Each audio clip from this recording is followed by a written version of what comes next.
et 2 font 5, et 5 font 10, et 10 font 20. 3 et 2 font 5.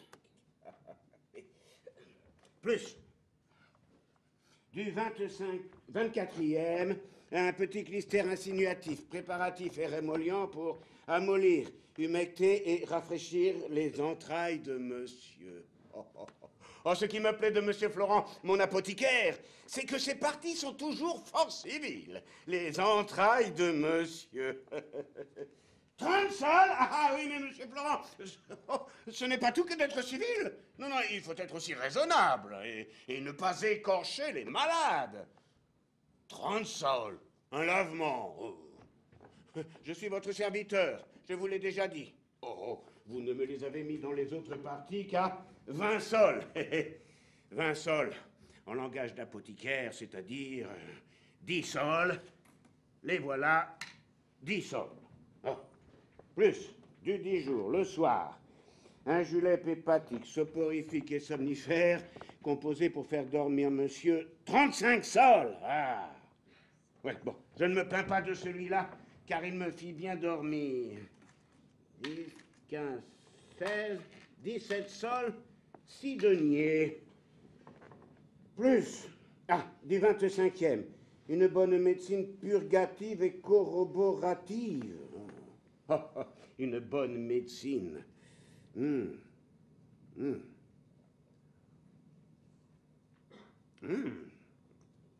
bonne médecine composée de casses récentes avec sénéléventin et autres, suivant l'ordonnance de monsieur Purgon pour expulser et évacuer la bile de monsieur. 4 livres! Ah non, non, monsieur Florent, c'est se moquer. Non, non, il faut vivre avec les malades.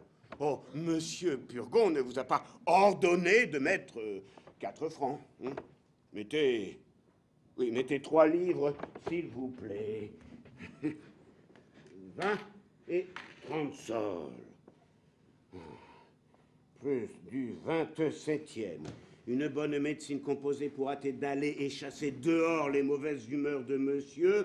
3 livres, hein, monsieur Florent. Je suis bien aise que vous soyez devenu raisonnable. 20 et 30 sols. Plus du 28e. Une prise de petit lait clarifié pour adoucir, lénifier, tempérer et rafraîchir le sang de monsieur. 5 livres! Non, monsieur Florent! Monsieur Florent! Tout doux, s'il vous plaît. Non, si vous en usez comme cela, on ne voudra plus être malade, hein. Non, non, non, non, non, non. Contentez-vous de 4 francs. 20, 30, 40 sols. 3 et 2 font 5, et 5 font 10. 63 livres, 4 sols, 6 deniers. Si bien donc que de ce mois-ci, j'ai pris 1, 2, 3, 4, 5, 6, 7, 8 médecines. Et 1, 2, 3, 4, 5, 6, 7, 8, 9, 10, 11, 12 lavements. L'autre mois, il y avait 12 médecines et 20 lavements. Je ne m'étonne pas si je ne me porte pas si bien ce mois-ci que l'autre. Ça, je le dirai à monsieur Purgon, afin qu'il mette ordre à cela. Allons, commode tout ceci. Il n'y a personne? J'ai beau dire, on me laisse toujours seul. Il n'y a pas moyen de les arrêter ici.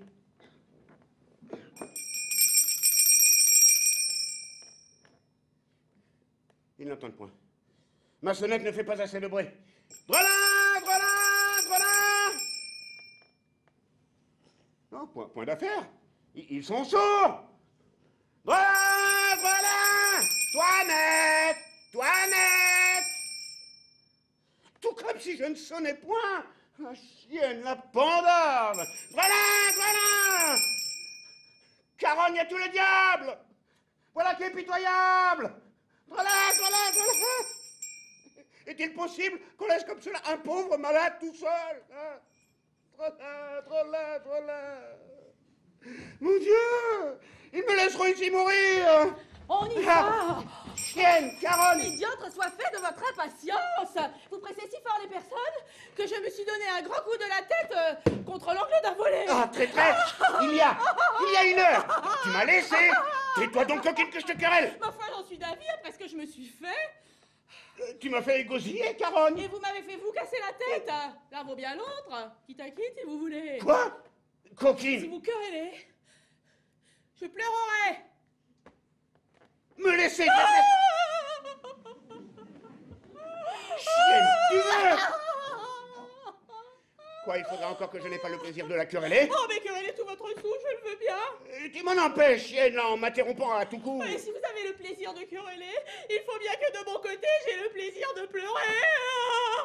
Chacun le sien, c'est pas trop. Allons, il faut en passer par là. Tiens, ôte-moi ceci, coquine. Non, ôte-moi ceci.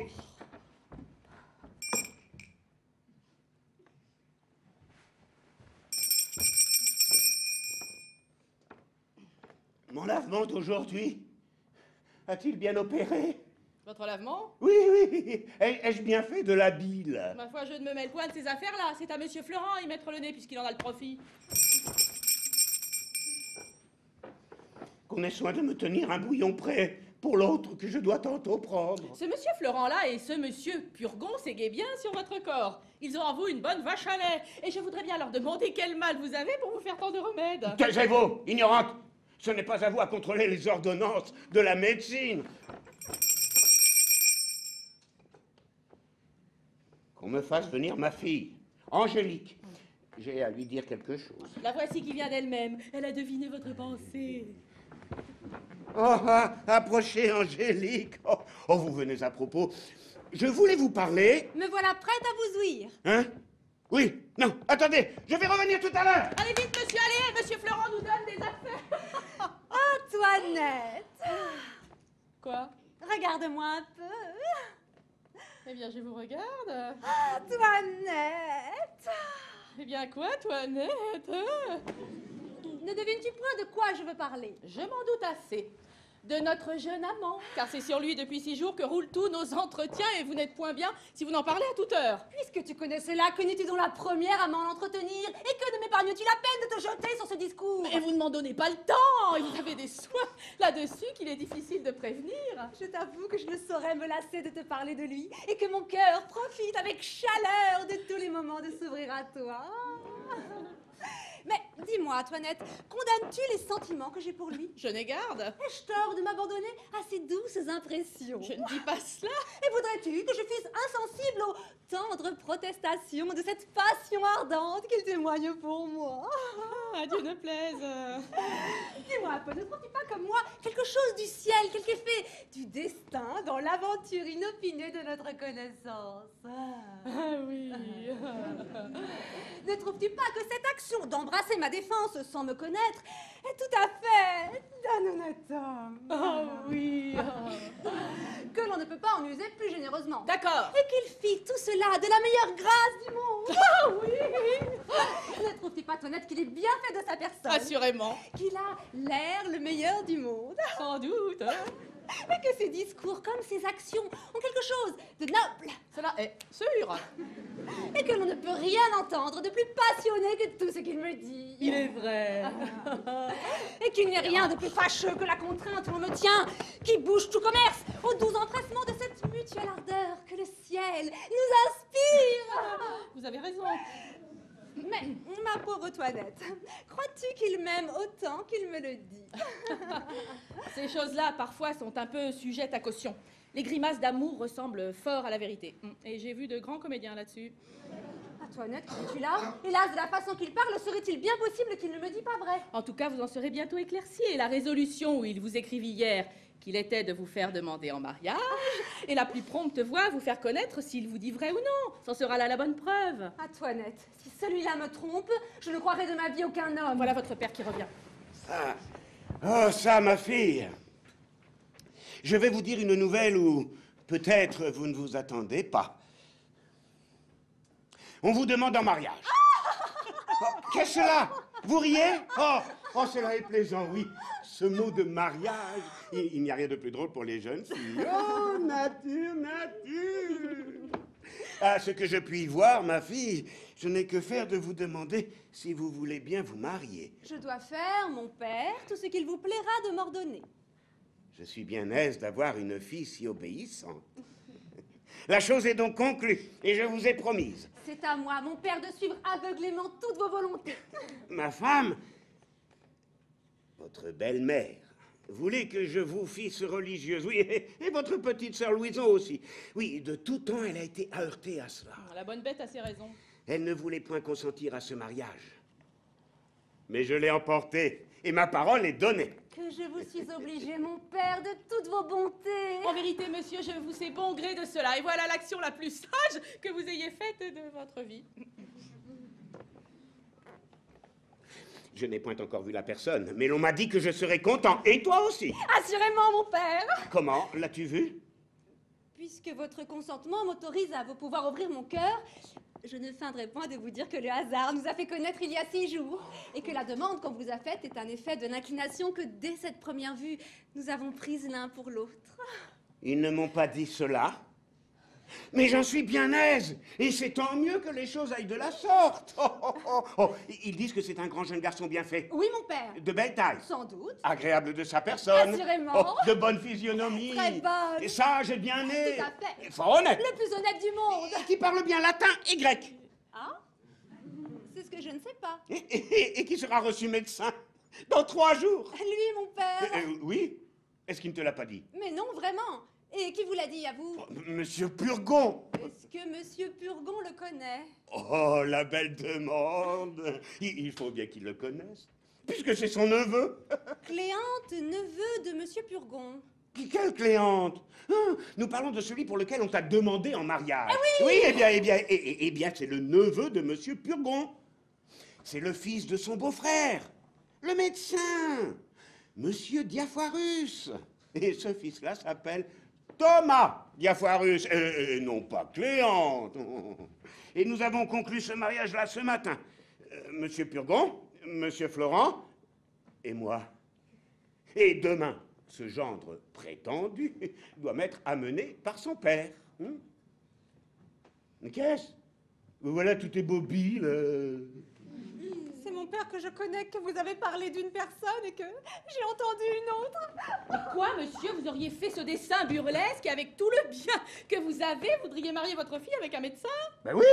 De quoi te mêles-tu, coquine? Impudente que tu es! Monsieur, tout doux, tout doux. Vous allez d'abord aux invectives. Est-ce que nous ne pouvons pas raisonner ensemble sans nous emporter? Hein? Là, parlons de sang-froid. Quelle est votre raison, s'il vous plaît, pour un tel mariage? Ma raison est que me voyant infirme et malade comme je suis, je veux me faire un gendre et des alliés médecins afin de m'appuyer sur de bons secours contre ma maladie, d'avoir dans ma famille les sources des remèdes qui me sont nécessaires et d'être à même des consultations et des ordonnances. Eh bien voilà, dire une raison, et il y a plaisir à se répondre doucement les uns aux autres. Mais monsieur, mettez la main à la conscience, est-ce que vous êtes malade? Comment, coquine? Si je suis malade? Oui, je suis malade, insolente. Oui, vous êtes malade, n'ayons point de querelle là-dessus. Vous êtes fort malade, j'en demeure d'accord, et plus malade que vous ne pensez, voilà qui est fait. Mais votre fille doit épouser un mari pour elle, et n'étant point malade, il n'est pas nécessaire de lui donner un médecin. Mais c'est pour moi que je lui donne ce médecin. Et une fille de bon naturel doit être ravie d'épouser ce qui est utile à la santé de son père. Ma foi, monsieur, voulez-vous qu'en ami, je vous donne un conseil? Quel est-il, ce conseil? De ne point songer à ce mariage-là. Il a raison. La raison, c'est que votre fille n'y consentira point. Elle n'y consentira point? Non. Ma fille? Votre fille, elle vous dira qu'elle n'a que faire de Monsieur Diafoirus, ni de son fils Thomas Diafoirus, ni de tous les Diafoirus du monde. J'en ai affaire, moi. Outre que le parti est plus avantageux qu'on ne pense, Monsieur Diafoirus n'a que ce fils-là pour tout héritier. Et de plus, Monsieur Purgon, qui n'a ni femme ni enfant, lui donne tout son bien en faveur de ce mariage. Et Monsieur Purgon est un homme qui a 8000 bonnes livres de rente. Faut qu'il ait tué bien des gens pour s'être fait si riche. 8000 livres de rente sont quelque chose. Oh, sans compter le bien du père. Enfin, tout cela est bel et bon, mais j'en reviens toujours là. Je vous conseille, entre nous, de lui choisir un autre mari. Et elle n'est point faite pour être Madame Diafoirus. Et je veux, moi, que cela soit... Oh, et fille, ne me dites pas cela. Comment? Que je ne dise pas cela? Mais non. Et pourquoi ne le dirais-je pas? On dira que vous ne songez pas à ce que vous dites. Oui, bah ça on dira ce qu'on voudra, mais je vous dis que je veux qu'elle exécute la parole que j'ai donnée. Non, je suis sûre qu'elle ne le fera pas. Je l'y forcerai bien. Elle ne le fera pas, vous dis-je. Elle le fera. Ou je la mettrai dans un couvent. Vous? Moi. Bon. Comment, bon? Bah, vous ne la mettrez pas dans un couvent. Je ne la mettrai point dans un couvent? Non. Non. Non. Voilà qui est plaisant. Alors, je ne mettrai pas ma fille dans un couvent si je veux. Non, vous dis-je. Ah, et qui m'en empêchera? Vous-même. Moi? Et oui, vous n'aurez pas ce cœur-là. Oh, je l'aurai. Oh, la tendresse paternelle vous prendra. Elle ne me prendra point. Oh, une petite larme ou deux, hein, des bras jetés au cou. Ah, mon petit papa mignon, prononcé tendrement, sera assez pour vous toucher. Tout cela n'y fera rien. Oui, oui. Oui, je vous dis que je n'en démordrai point. Bagatelle. Ah, ça, il ne faut pas dire bagatelle. Mon Dieu, je vous connais. Vous êtes bon, naturellement. Non. Non, je ne suis point bon, et je suis méchant quand je Mais veux. doucement, monsieur. Vous ne songez pas que vous êtes malade.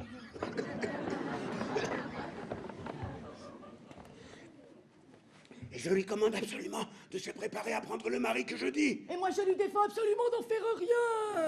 Ouais, où est-ce donc que nous sommes? Et quelle audace est-ce là à une coquine de servante de parler de la sorte devant son maître? Mais quand un maître ne songe pas à ce qu'il fait, une servante bien sensée est en droit de le redresser. Oh, insolent! Il faut que je t'assomme! Hein?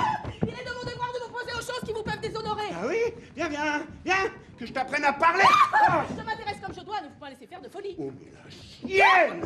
Non, je ne consentirai jamais à ce mariage. Ah oui! Là, Ah, je ne veux point qu'elle épouse votre tomate d'espérance. oh, la carogne! Et elle m'obéira plutôt qu'à vous. Ah! Ah! Oh, oh, Angélique, Angélique, tu ne veux pas m'arrêter cette coquine-là? Eh, mon père, ne vous faites point malade. Mais si tu ne me l'arrêtes, je te donnerai ma malédiction! Et moi, je la déshériterai si elle vous obéit. Oh, voilà! Voilà pour me faire mourir! Oh, ça, je n'en puis plus! Ah! Ma femme!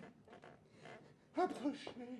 Oh, qu'avez-vous, mon pauvre mari? Venez-vous-en ici à mon secours! Qu'est-ce que c'est donc qu'il y a, mon petit-fils? Mamie! Mon ami. On vient de me mettre en colère! Hélas. Pauvre petit mari, comment donc, mon ami? Votre coquine de Toinette est devenue plus insolente que jamais! Ne vous passionnez donc point. Elle m'a fait enrager, mamie! Doucement, mon fils. Elle a contrecarré 1 heure durant les choses que je veux faire! Là, tout doux. Elle a eu l'effronterie de me dire que je ne suis pas malade! Oh, c'est une impertinente. Vous savez, mon cœur, ce qui en est. Oui, mon cœur. Elle a tort. Oh, m'amour, m'amour, cette coquine-là me fera mourir. Elle a. Elle est cause de toute la bile que je fais. Ne vous passionnez donc point. Il y a je ne sais combien que je vous dis de me la chasser. Mon Dieu, mon fils, il n'y a point de serviteurs et de servantes qui n'ont leurs défauts. On est parfois contraint de souffrir leurs mauvaises qualités à cause des bonnes. Celle-ci est adroite, soigneuse, diligente et surtout fidèle. Et vous savez qu'il faut maintenant de grandes précautions pour les gens que l'on prend. Hola, Toinette. Madame? Pourquoi donc est-ce que vous mettez mon mari en colère? Moi? Oh, hélas, madame, je ne sais pas ce que vous me voulez dire et je ne songe qu'à complaire à monsieur en toutes choses. Oh, la traîtresse! Il nous a dit qu'il voulait donner sa fille en mariage au fils de monsieur de Diafoirus. Je lui ai répondu que je trouvais le parti avantageux pour elle, mais que je croyais qu'il ferait mieux de la mettre dans un couvent. Oh, il n'y a pas grand mal à cela et je trouve qu'elle a raison. Maman, vous la croyez? Mais c'est une scélérate. Elle m'a dit sans insolence. Eh bien, je vous crois, mon ami. Là, remettez-vous. Écoutez, Toinette, si vous fâchez jamais mon mari, je vous mettrai dehors. Mais ça, donnez-moi des oreillers que je l'accommode dans sa chaise. Mais oui, vous voilà, je ne sais comment. Enfoncez bien votre bonnet jusque sur vos oreilles. Il n'y a rien qui enrhume tant que de prendre l'air par les oreilles. Oh, m'amour, que je vous suis obligé de tous les soins que vous prenez de moi. Oh. Levez-vous, que je mette ceci sous vous. Mettons celui-ci pour vous appuyer. Et cet autre-là de l'autre côté. Et celui-ci pour soutenir votre tête. Et celui-ci pour vous garder du sera. Ah, oh, la coquine! Tu veux m'étouffer, là? Hein? Oh, la panda! Oh, la caronne! Très, très! Hé là, qu'est-ce que c'est donc? Ça, je n'en puis plus. Mais pourquoi vous emportez ainsi? Elle a cru faire bien. Hein? Vous ne connaissez pas, Mamour, la malice de la pandarde. Non, elle m'a mis tout hors de moi. Il faudra plus de 8 médecines et 12 lavements pour réparer tout ceci. Là, mon petit ami, apaisez-vous un peu. Mamour, vous êtes toute ma consolation. Mon pauvre petit-fils. Et pour tâcher de reconnaître l'amour que vous me portez, je veux, mamie, comme je vous l'ai dit, faire mon testament. Ah, mon ami, ne parlons point de cela, je vous prie. Je ne saurais souffrir cette pensée. Et le seul mot de testament me fait tressaillir de douleur. Je vous avais dit de parler pour cela à votre notaire. Oh, le voilà là-dedans que j'ai amené avec moi. Oh, mais faites-le donc entrer, Mamour. Oh, mon ami, quand on aime bien un mari, on n'est guère en état de songer à tout cela.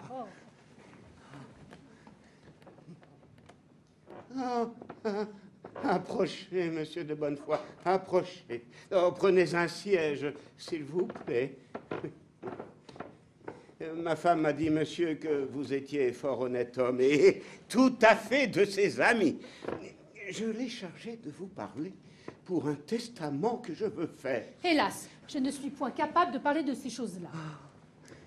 Elle m'a, monsieur, expliqué vos intentions et le dessein où vous êtes pour elle.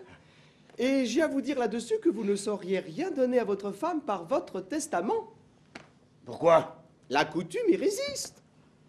Si vous étiez en pays de droit écrit, cela se pourrait faire. Mais à Paris et dans les pays coutumiers, au moins dans la plupart, c'est ce qui ne se peut. Et la disposition serait nulle. Tout l'avantage qu'hommes et femmes conjoints par mariage se peuvent faire l'un à l'autre, c'est un don mutuel entre vifs. Encore faut-il qu'il n'y ait d'enfants, soit des deux conjoints ou de l'un d'eux lors du décès du premier mourant. Voilà une coutume bien impertinente. Qu'un mari ne puisse rien laisser à une femme dont il est aimé tendrement et qui prend de lui tant de soins. Oh, j'aurais envie de consulter mon avocat pour voir comment je pourrais faire. Ce n'est point à des avocats qu'il faut aller, car ils sont d'ordinaire sévères là-dessus, et s'imaginent que c'est un grand crime que de disposer en fraude de la loi. Ce sont gens de difficultés et qui sont ignorants des détours de la conscience. Il y a d'autres personnes à consulter qui sont bien plus accommodantes, qui ont des expédients pour passer doucement par-dessus la loi et rendre juste ce qui n'est pas permis, qui savent aplanir les difficultés d'une affaire et trouver les moyens d'éluder la coutume par quelque avantage indirect. Sans cela, où en serions-nous tous les jours? Il faut de la facilité dans les choses. Autrement, nous ne ferions rien. Et je ne donnerai pas un sou de notre métier. Ma femme m'avait bien dit, monsieur, que vous étiez fort habile et fort honnête homme. Comment puis-je faire, s'il vous plaît, pour lui donner tout mon bien et en frustrer mes enfants? Comment vous pouvez faire? Vous pouvez choisir doucement un ami intime de votre femme auquel vous donnerez en bonne forme par votre testament tout ce que vous pouvez. Et cet ami ensuite lui rendra tout. Vous pouvez encore contracter un grand nombre d'obligations non suspectes au profit de divers créanciers qui prêteront leur nom à votre femme et entre les mains de laquelle ils mettront leur déclaration que ce qu'ils en ont fait n'a été que pour lui faire plaisir.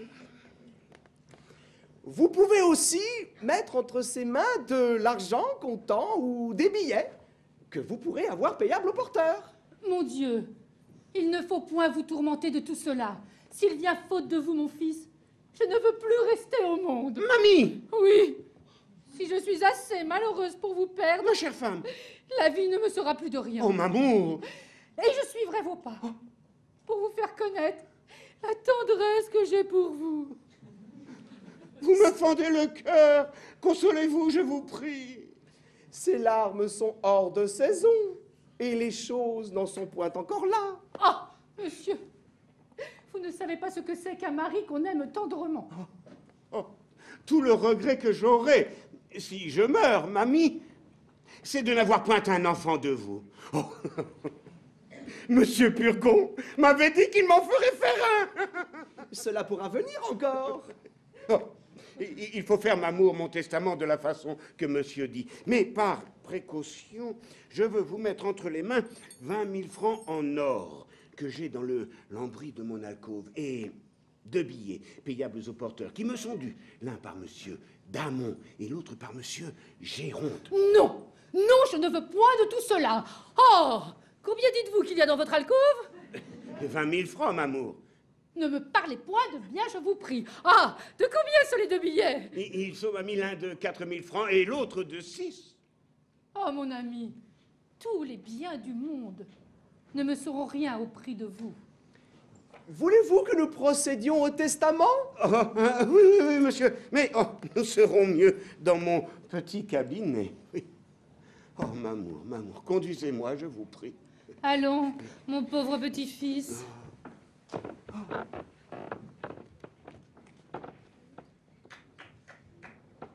Les voilà avec un notaire et j'ai ouï parler de testament. Votre belle-mère ne s'endort point. Et c'est sans doute quelque conspiration contre vos intérêts où elle pousse votre père. Qu'il dispose de son bien à sa fantaisie, pourvu qu'il ne dispose point de mon cœur. Oh, tu vois, Antoinette, les dessins violents que l'on fait sur lui. Ne m'abandonne point, je te prie dans cette extrémité où je suis. Moi, vous abandonner? J'aimerais mieux mourir. Votre belle-mère a beau me faire sa confidente et me vouloir jeter dans ses intérêts, je n'ai jamais pu avoir d'inclination pour elle et j'ai toujours été de votre parti.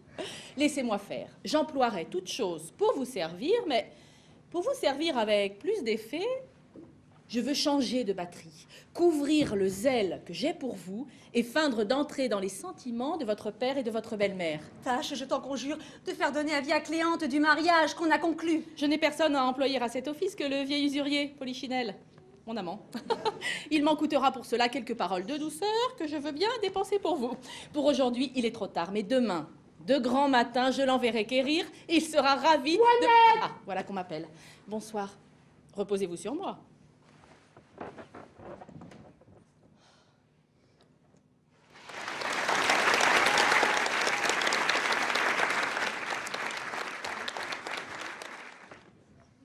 Amour. Amour. Pauvre Polichinelle. Quel diable de fantaisie t'es-tu allé mettre dans la cervelle? À quoi t'amuses-tu, pauvre misérable insensé que tu es? Tu perds le soin de ton négoce, tu laisses aller les affaires à l'abandon, tu ne manges plus, tu ne bois presque plus, tu perds le repos de la nuit. Et tout cela pour qui? Pour une dragonne, une franche dragonne, une tigresse, qui te rembarre et qui se moque de tout ce que tu peux lui dire.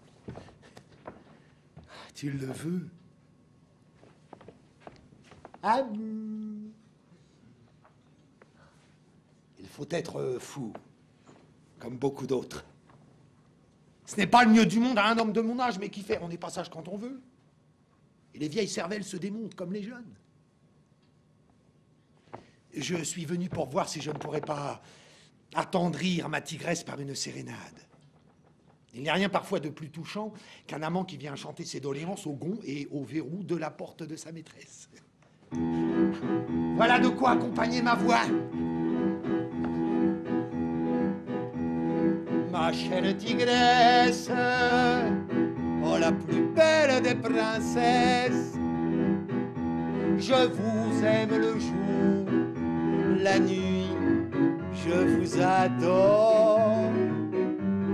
Je suis tout à vous, des pieds jusqu'à la tête, tout à vous, et vous, toujours. Ma chère tigresse, laissez-vous adorer, des pieds jusqu'à la tête, et nous ferons la fête. Ne me dites pas non, J'en mourrai pour de bon. Ma chère tigresse, oh dites-moi oui et rendez-moi la vie. Qui va là? Qui va là? C'est la mode de parler en musique. Qui va là? Qui va là? Moi. Qui va là? Qui va là? Qui va là? Moi. Qui toi, quel est ton nom? Mon nom c'est... Allez vous faire pendre. À traître, à fripon, à voleur, vouloir nous faire peur, à nous, les archers de la ville. Messieurs, j'étais ivre. Il faut vous apprendre à vivre en prison, vite, en prison. Mais messieurs, je ne suis pas un voleur. En prison, en prison. Je suis un bourgeois de la ville. En prison, en prison. Je vous en prie, je vous en supplie. Non, en prison. De grâce, pitié. Il faut vous apprendre à vivre vite en prison. N'est-il rien, messieurs, qui puisse attendrir vos âmes? Nous sommes humains, plus qu'on ne pourrait croire. Donnez-nous 6 pistoles pour boire. Hélas, messieurs, je n'ai pas un sou sur moi. Il vous faut, sans façon, 12 coups de bâton. De grâce, pitié. Préparez-vous et comptez bien les coups. Je vous en supplie. Et 1, et 2, et 3, et 4, et 5. Arrêtez, messieurs, arrêtez. Voilà vos 6 pistoles. Ah, l'honnête homme que voilà. Adieu, Seigneur Polichinelle, adieu. Bien le bonsoir, messieurs. Adieu, Seigneur Polichinelle, adieu. Adieu, Seigneur Polichinelle, adieu. Adieu, Seigneur Polichinelle, adieu. La la la la la la la la la la. La la la la la la la la la la. La la la la la la la la la. La la la la la la la la.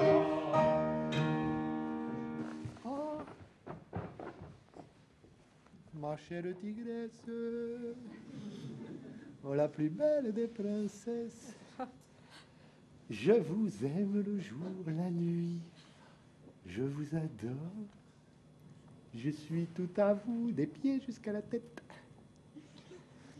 tout à vous et pour toujours. Ma chère tigresse, laissez-moi adorer des pieds jusqu'à la tête et nous ferons la fête. Ne me dites pas non, j'en mourrai pour de bon. Ma chère tigresse, oh, dites-moi oui et rendez-moi la vie. Tigresse. Hein?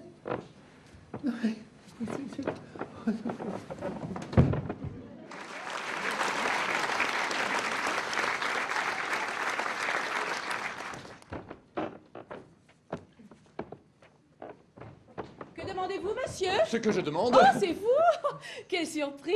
Mais que venez-vous faire, Séant? savoir ma destinée, parler à l'aimable Angélique, consulter les sentiments de son cœur et lui demander ses résolutions sur ce mariage fatal dont on m'a averti. Ah oui, mais on ne parle pas comme cela de but en blanc à Angélique. Il y faut des mystères. Et l'on vous a dit l'étroite garde où elle est retenue, qu'on ne la laisse ni sortir, ni parler à personne, et que ce ne fut que la curiosité d'une vieille tante qui nous fit accorder la liberté d'aller à cette comédie qui donna lieu à la naissance de votre passion, et nous nous sommes bien gardés de parler de cette aventure. Aussi, ne viens-je pas ici comme Cléante et sous l'apparence de son amant, mais comme ami de son maître de musique dont j'ai obtenu le pouvoir de dire qu'il m'envoie à sa place. Voici son père. Retirez-vous un peu et me laissez lui dire que vous êtes là.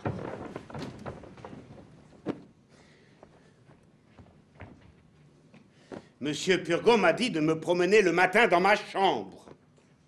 12 allées et 12 venues. J'ai oublié de lui demander si c'était en long ou en large. Monsieur, voilà un homme. Parle pas, Pondarde! Tu viens m'ébranler tout le cerveau. Tu ne songes pas qu'il ne faut pas parler si haut à des malades? Mais je voulais Ne vous dire... parle pas, te dis-je!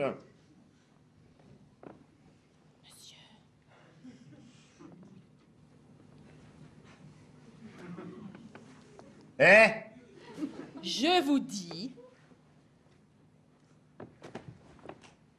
Mais qu'est-ce que tu dis? J'ai dit que voilà un homme qui veut parler à vous! Qu'il vienne. Monsieur! Mais ne parlez pas si haut! De peur d'ébranler le cerveau de monsieur.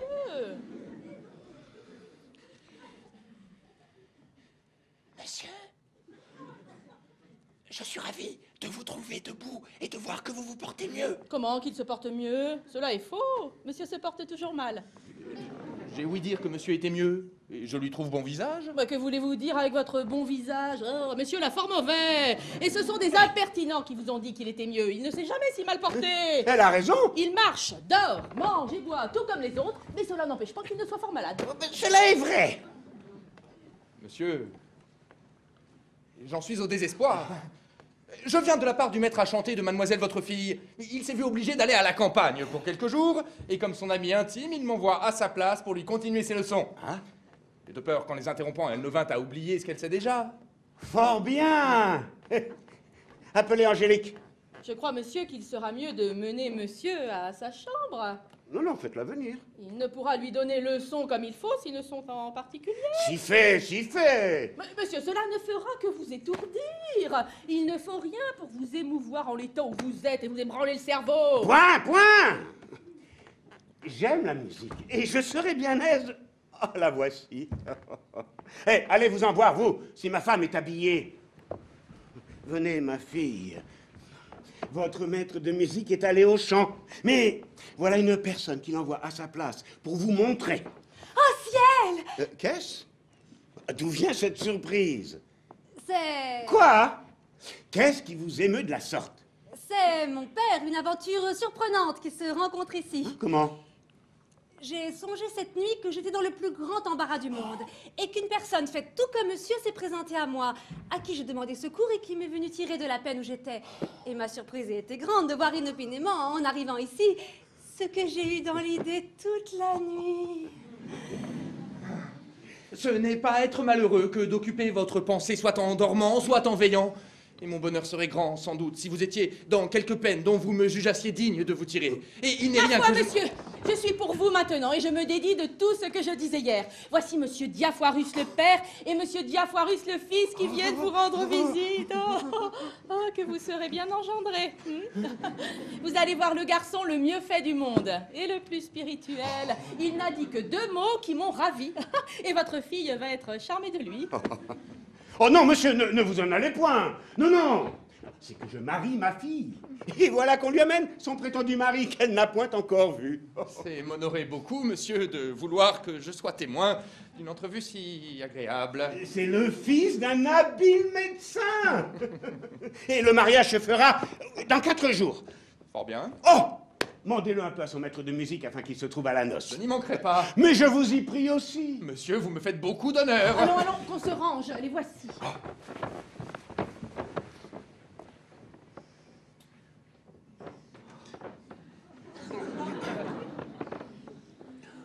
Monsieur Purgon, monsieur m'a défendu de découvrir ma tête. Vous êtes du métier et savez les conséquences. Nous sommes, monsieur, dans toutes nos visites pour porter secours aux malades, et non pour leur porter de l'incommodité. Nous sommes, je reçois, mon monsieur, fils, avec devant beaucoup être de joie venu l'honneur que témoigner, vous me monsieur, faites. du Et j'aurais ravissement souhaité de nous pouvoir sommes, aller chez que vous la pour grâce vous en que vous assurer. nous faites, Mais vous savez, que monsieur, bien ce que vouloir c'est nous qu'un recevoir pauvre malade. et Qui ne vous peut faire témoignez autre que chose dans que tout ce de qui vous dépendra dire de notre ici, métier qui comme dans cherchera toute toutes les autre occasions chose, de vous faire nous connaître, serons toujours monsieur, prêts à vous qu'il est tout témoigner à fait à notre votre zèle. service. Allons, Thomas, avancez. Faites vos compliments. N'est-ce pas par le père qu'il convient commencer? Oui. Monsieur, je viens saluer, reconnaître, chérir et révérer en vous un second père, mais un second père auquel j'ose dire que je me trouve plus redevable qu'au premier. Le premier m'a engendré, mais vous m'avez choisi. Il m'a reçu par nécessité, mais vous m'avez accepté par grâce. Ce que je tiens de lui est un ouvrage de son corps, mais ce que je tiens de vous est un ouvrage de votre volonté. Et d'autant plus que les facultés spirituelles sont au-dessus des corporelles, d'autant plus je vous dois, et d'autant plus je trouve précieuse cette future filiation dont je viens vous rendre par avance aujourd'hui, monsieur, les très humbles et très respectueux hommages. Vive les collèges d'où l'on sort si habile homme. Cela a-t-il bien été, mon père? Optimé. Allons saluer monsieur. Baiserai-je? Oui.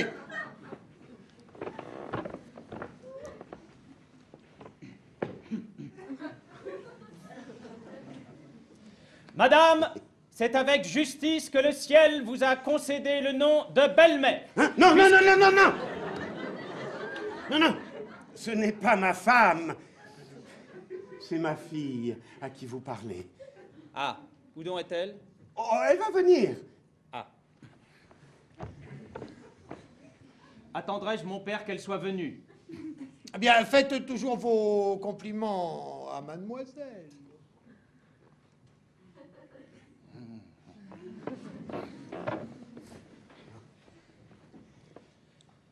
Mademoiselle, ne plus ne moins que la statue de Memnon rendait un son harmonieux lorsqu'elle venait à être éclairée des rayons du soleil, tout de même me sens-je animé d'un doux transport à l'apparition du soleil de vos beautés. Et comme les naturalistes remarquent que la fleur nommée héliotrope tourne sans cesse vers cet astre du jour, aussi mon cœur d'ores en avant tournera-t-il toujours autour des astres resplendissants de vos yeux adorables ainsi que vers son pôle unique. Souffrez donc, mademoiselle, que j'appende aujourd'hui à l'autel de vos charmes l'offrande de ce cœur qui ne respire et n'ambitionne autre gloire que d'être toute sa vie, mademoiselle, votre très humble, très obéissant et très fidèle serviteur et mari. Voilà ce que c'est que d'étudier, on apprend à dire de belles choses. Oh, oh, oh, hein, monsieur, mais que dites-vous de cela? Que monsieur fait merveille, et que s'il est aussi bon médecin qu'il est bon orateur, il y aura plaisir à être de ses malades. Assurément, ce sera quelque chose d'admirable s'il fait d'aussi belles cures qu'il fait de beaux discours. Hein. Oh, allons-y vite, des sièges à tout le monde. Mettez-vous là, ma fille. Oh, vous voyez, monsieur, que tout le monde admire monsieur votre fils.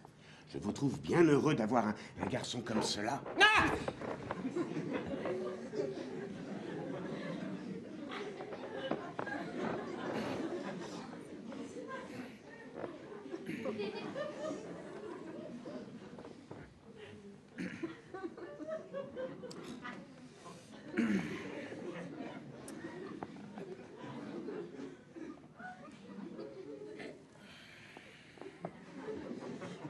Ce n'est pas parce que je suis son père, mais je peux dire que j'ai sujet d'être content de lui. Et tous ceux qui le voient en parlent comme d'un garçon qui n'a point de méchanceté.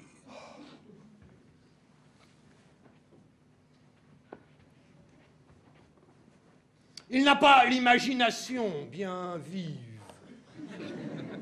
ni ce feu d'esprit que l'on voit dans quelques-uns. Mais c'est par là que j'ai toujours bien auguré de sa judiciaire qualité requise pour l'exercice de notre art.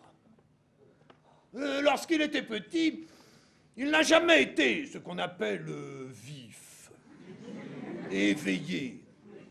On le voyait toujours doux, paisible, taciturne, ne disant jamais mot et ne jouant jamais à ces petits jeux que l'on nomme enfantins.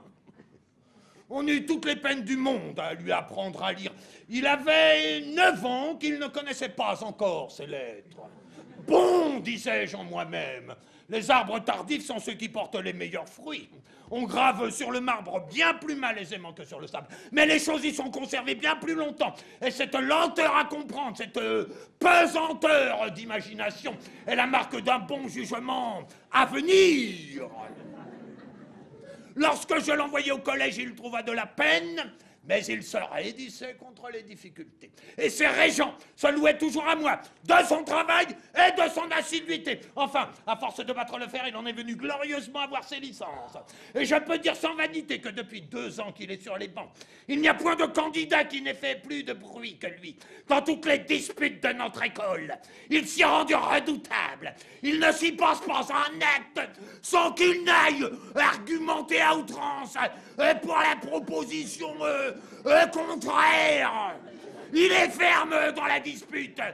Fort comme un turc sur ses principes, ne démord jamais de son opinion et poursuit un raisonnement jusqu'au moindre recoin de la logique.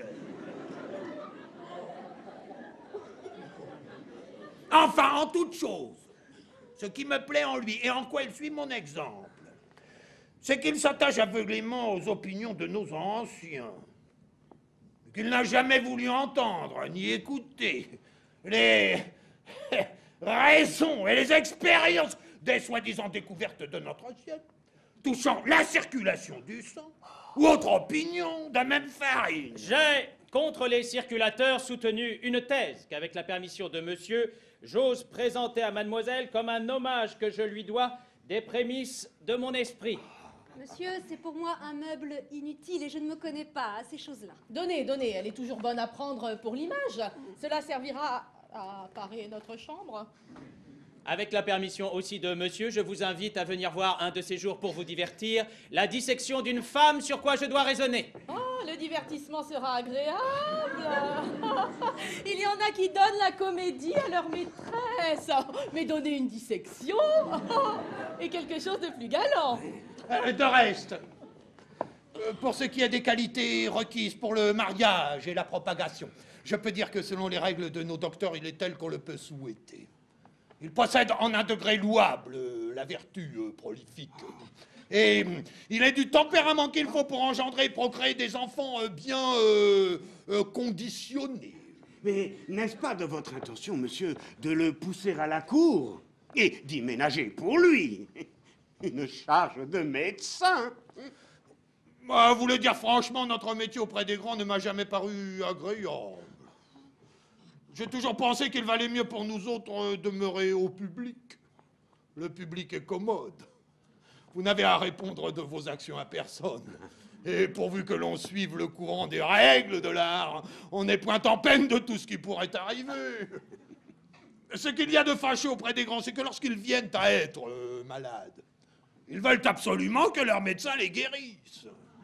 Cela est plaisant. Ils sont bien impertinents de vouloir que vous autres, messieurs, vous les guérissiez. Ben, vous n'êtes point auprès d'eux pour cela. Vous n'y êtes que pour recevoir vos pensions et leur ordonner des remèdes. C'est à eux de guérir s'ils peuvent. Il est vrai, on n'est obligé qu'à traiter les gens dans les formes. Oh, monsieur, faites un peu chanter ma fille devant la compagnie. J'attendais vos ordres, monsieur, et il m'est venu en pensée, pour divertir la compagnie, de chanter avec mademoiselle une scène d'un petit opéra qu'on a fait depuis peu. Tenez, voilà votre partie. Moi ? Ne vous défendez point, s'il vous plaît, et me laissez vous faire comprendre ce que c'est que la scène que nous devons chanter. Bon, je n'ai pas une voix à chanter, mais il suffit que je me fasse entendre et on aura la bonté de m'excuser par la nécessité où je me trouve de faire chanter mademoiselle. Et les vers en sont-ils beaux? C'est proprement un petit opéra impromptu, et vous n'allez entendre chanter que de la prose cadencée, ou des manières de vers libres telles que la passion et la nécessité peuvent faire trouver à deux personnes qui disent les choses d'elles-mêmes et parlent sur le champ. Oh, bien. Et écoutons. Voici le sujet de la scène. Un berger était attentif aux beautés d'un spectacle qui ne faisait que de commencer, lorsqu'il fut tiré de son attention par un bruit qu'il entendit à ses côtés. Il se retourne et voit un brutal qui, de paroles insolentes, maltraitait une bergère. D'abord, il prend les intérêts d'un sexe à qui tous les hommes doivent hommage. Et, après avoir donné au brutal le châtiment de son insolence, il vient à la bergère et voit une jeune personne qui, des deux plus beaux yeux qu'il eût jamais vus, versait des larmes qu'il trouva les plus belles du monde. « Hélas !» dit-il en lui-même. « Est-on capable d'outrager une personne si aimable? Et quel inhumain, quel barbare ne serait touché par de telles larmes ?» Il prend soin de les arrêter, ces larmes qu'il trouve si belles, et l'aimable bergère prend soin, en même temps, de le remercier de son léger service, mais d'une manière si charmante, si tendre et si passionnée, que le berger n'y peut résister. Et chaque mot, chaque regard est un trait plein de flammes dont son cœur se sent pénétrer. Est-il, disait-il, quelque chose qui puisse mériter les aimables paroles d'un tel remerciement? Et que ne voudrait-on pas faire? À quel service, à quel danger ne serait-on pas ravi de courir pour s'attirer un seul moment des touchantes douceurs d'une âme si reconnaissante? Tout le spectacle passe sans qu'il y donne aucune attention, mais il se plaint qu'il est trop court. Parce qu'en finissant, il le sépare de son adorable bergère. Et de cette première vue, de ce premier moment, il emporte chez lui tout ce qu'un amour de plusieurs années peut avoir de plus violent. Le voilà aussitôt à sentir tous les maux de l'absence. Et il est tourmenté de ne plus voir ce qu'il a si peu vu.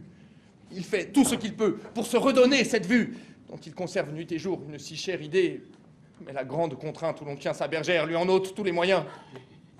La violence de sa passion le fait résoudre à demander en mariage l'adorable beauté sans laquelle il ne peut plus vivre. Et il en obtient d'elle la permission par un billet qu'il a l'adresse de lui faire tenir. Mais, dans le même temps, on l'avertit que le père de cette belle a conclu son mariage avec un autre et que tout se dispose pour en célébrer la cérémonie. Jugez, quelle atteinte cruelle au cœur de ce triste berger. Il ne peut souffrir l'effroyable idée de voir tout ce qu'il aime entre les bras d'un autre. Et son amour au désespoir lui fait trouver moyen de s'introduire dans la maison de sa bergère pour apprendre ses sentiments et savoir d'elle la destinée à laquelle il doit se résoudre. Il y rencontre les apprêts de tout ce qu'il craint. Ah!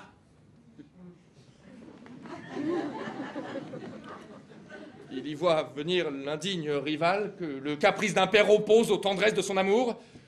Il le voit triomphant, ce rival ridicule, auprès de l'aimable bergère, ainsi qu'auprès d'une conquête qui lui est assurée. Et cette vue le remplit d'une colère dont il a peine à se rendre maître.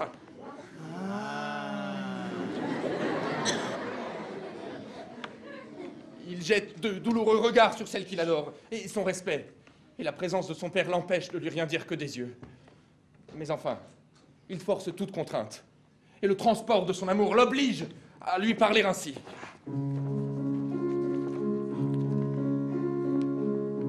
Belle Phyllis, c'est trop souffrir. Rompons ce dur silence et m'ouvrez vos pensées. Apprenez-moi ma destinée. Faut-il vivre, faut-il mourir? Vous me voyez, Tircis, triste et mélancolie, aux apprêts de l'hymen dont vous vous alarmez. Je lève au ciel les yeux, je vous regarde, je soupire. C'est vous en dire assez. Ouais, je ne croyais pas que ma fille fût si habile. Hélas, belle Phyllis, se pourrait-il que l'amour Tircis eût assez de bonheur pour avoir quelque place dans votre cœur? Je ne m'en défends point dans cette belle extrait. Oui, Tircis, je vous aime. Oh, parole pleine d'appât, ai-je bien entendu, hélas? Redites-la, Phyllis, que je n'en doute pas. Oui, Tircis, je vous aime. De grâce, encore, Phyllis. Je vous aime. Recommencez 100 fois, ne vous en lassez pas. Je vous aime, je vous aime. Oui, Tircis, je vous aime.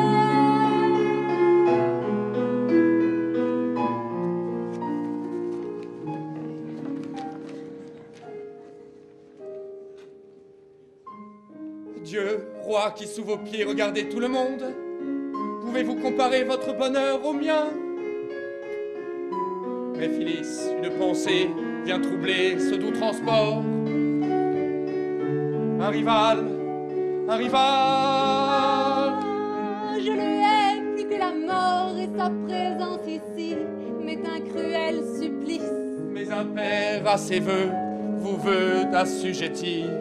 Plutôt mourir que de jamais y consentir. Plutôt mourir. Plutôt mourir.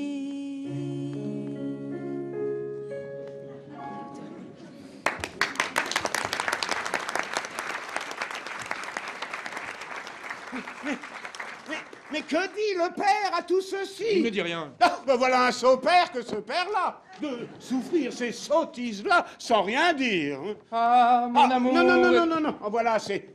Non, cette comédie-là est de fort mauvais exemple. Et le berger Tircis est un impertinent. Et la bergère Phyllis, une impudente de parler comme cela devant son père. Oh, montrez-moi ce papier. Hein?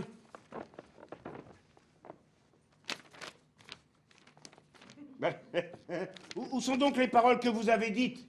Il n'y a là que de la musique écrite. Est-ce que vous ne savez pas, monsieur, qu'on a trouvé depuis peu l'invention d'écrire les paroles avec les notes mêmes. Fort bien. Je suis votre serviteur, monsieur. Oh, jusqu'au revoir. Nous nous serions bien passés de votre impertinent d'opéra. J'ai cru vous divertir. Monsieur, les sottises ne divertissent point. Oh, ma femme. Mamour, mamour. Voilà le fils de monsieur Diafoirus.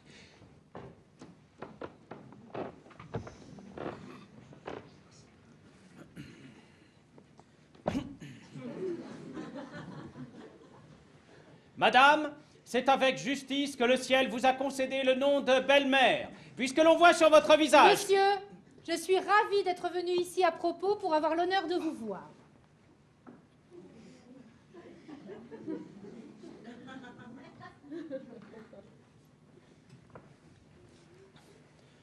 Puisque l'on voit sur votre visage...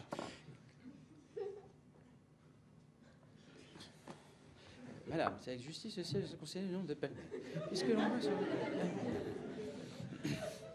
Madame, c'est avec justice que le ciel vous a concédé le nom de belle-mère, puisque l'on voit sur votre visage. Madame, vous m'avez interrompu dans le milieu de ma période, cela m'a troublé la mémoire. Réservez cela pour une autre fois. Oh, je voudrais, mamie, que vous eussiez été ici tantôt. Ah, madame, vous avez bien perdu de n'avoir point été au second père, à la statue de même nom et à la fleur nommée héliotrope. Allons, ma fille, touchez dans la main de monsieur et lui donnez votre foi comme à votre mari. Ah, mon père! Quoi? Ah, mon père? Qu'est-ce que cela veut dire? De grâce, ne précipitez pas les choses. Donnez-moi au moins le temps de nous connaître et de voir naître en nous l'un pour l'autre cette inclination, si nécessaire, à composer une union parfaite. Quant à moi, mademoiselle, elle est déjà toute née en moi, je n'ai pas besoin d'attendre davantage.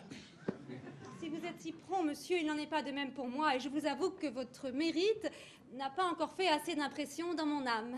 Eh bien, tout cela aura le loisir de se faire lorsque vous serez mariés ensemble. Mon père, donnez-moi du temps, je vous prie. Le mariage est une chaîne où l'on ne doit jamais soumettre un cœur par force.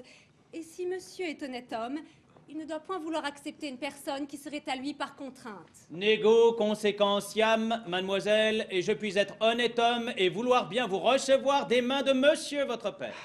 C'est un méchant moyen de se faire aimer de quelqu'un que de lui faire violence. Nous lisons des anciens, mademoiselle, que leur coutume était d'enlever par force de la maison des pères les filles que l'on menait mariées afin qu'il ne semblât pas que ce fût de leur consentement qu'elles convolaient dans les bras d'un homme. Les anciens, monsieur, sont les anciens, et nous sommes les gens de maintenant. Les grimaces ne sont point nécessaires dans notre siècle, et quand un mariage nous plaît, nous savons fort bien y aller, sans qu'on nous y traîne. Donnez-vous patience, monsieur. Si vous m'aimez, vous devez vouloir tout ce que je veux. Oui, mademoiselle, jusqu'aux intérêts de mon amour exclusivement. Mais la grande marque d'amour, c'est d'être soumis aux volontés de celle que l'on aime.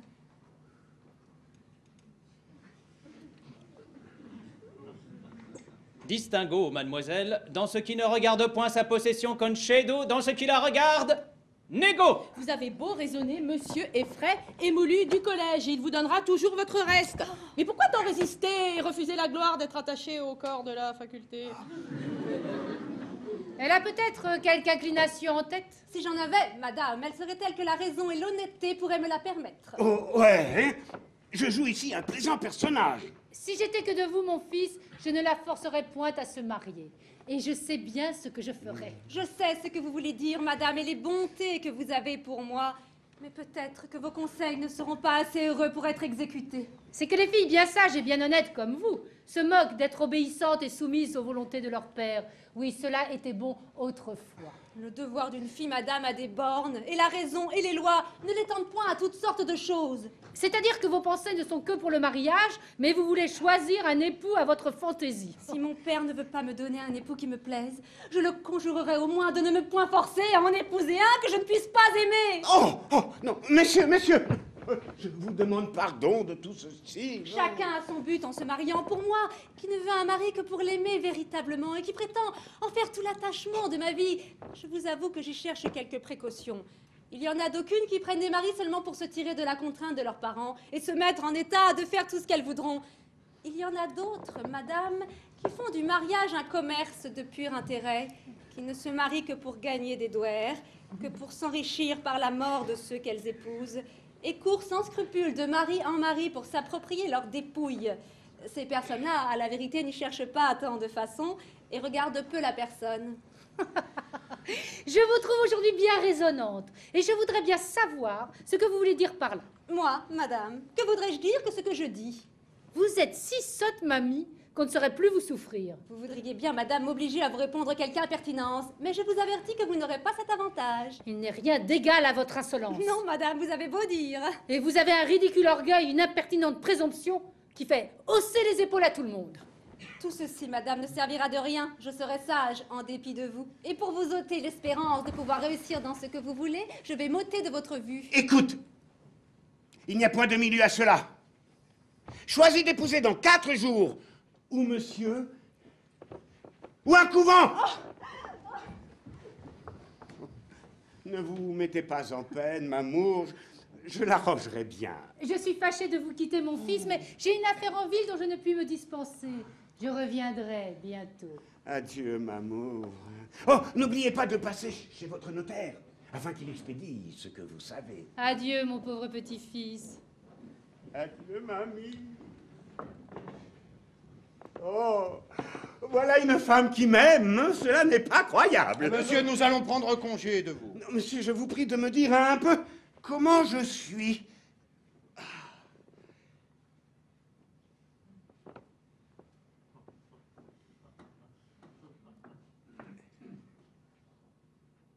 Allons, Thomas, prenez l'autre bras de monsieur. Afin de voir si vous porterez un bon jugement de son pouls. Quid d'ici?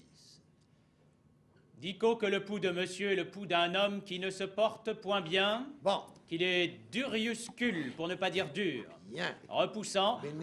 et même un peu caprisant, Optimé. ce qui marque une intempérie dans le parenchyme splénique, c'est-à-dire la rate. Très bien. Ah non, non, non, monsieur Purgon dit que c'est mon foie qui est malade. Eh oui, qui dit parenchyme dit l'un et l'autre, par l'étroite sympathie qu'ils ont ensemble. Par le moyen du mât brévé, du pylore et du méate colitoque. Ils vous ordonnent sans doute force rôti. Ah non, non, non, non, rien que du bouilli. Eh oui, rôti bouilli, même chose. Je vous ordonne fort prudemment. Vous pouvez être en de meilleures mains. Oh, monsieur, combien est-ce qu'il faut mettre de grains de sel dans un œuf? 2, 4, 6, 8. par les nombres pairs. Comme aux médicaments par les nombres impairs. Oh, messieurs, jusqu'au revoir.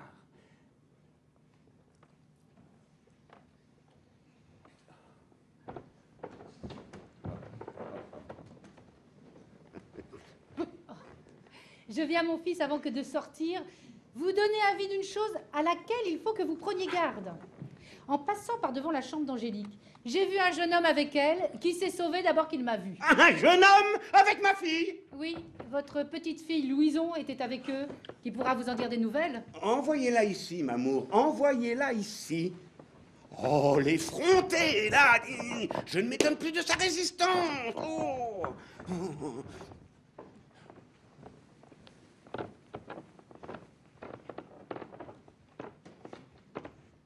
Qu'est-ce que vous voulez, mon papa? Ma belle-maman m'a dit que vous me demandez?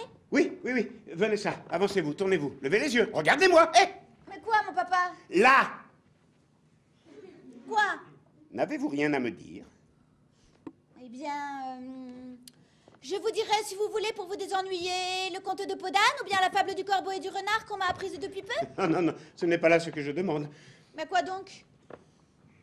Oh, rusé! Est-ce là comme vous m'obéissez? Pardonnez-moi, mon papa. Mais ne vous ai-je pas recommandé de me venir dire d'abord tout ce que vous voyez? Oui, mon papa. L'avez-vous fait? Oui, mon papa, je suis venue vous dire tout ce que j'ai vu. Et n'avez-vous rien vu aujourd'hui? Non, mon papa. Non? Non, mon papa. Assurément? Assurément. Oh, ça, je m'en vais vous faire voir quelque chose, moi. Ah, petite masque. Vous ne me dites pas que vous avez vu un homme dans la chambre de votre sœur. Voilà qui vous apprendra à mentir. Oh non, oh mon papa, je vous demande pardon. C'est que ma sœur m'avait dit de ne pas vous le dire, mais je m'en vais vous dire tout. Mais il faut premièrement que vous ayez le fouet pour avoir menti. Et puis après, bon, nous verrons au reste. Pardon, mon papa. Oh, non. Oh, mon pauvre papa, ne me donnez pas le fouet. Vous l'aurez. Mais au nom de Dieu, mon papa, que je ne l'ai pas. Allons, allons. Ah. Mon papa, vous m'avez blessé. Attendez. Je suis morte.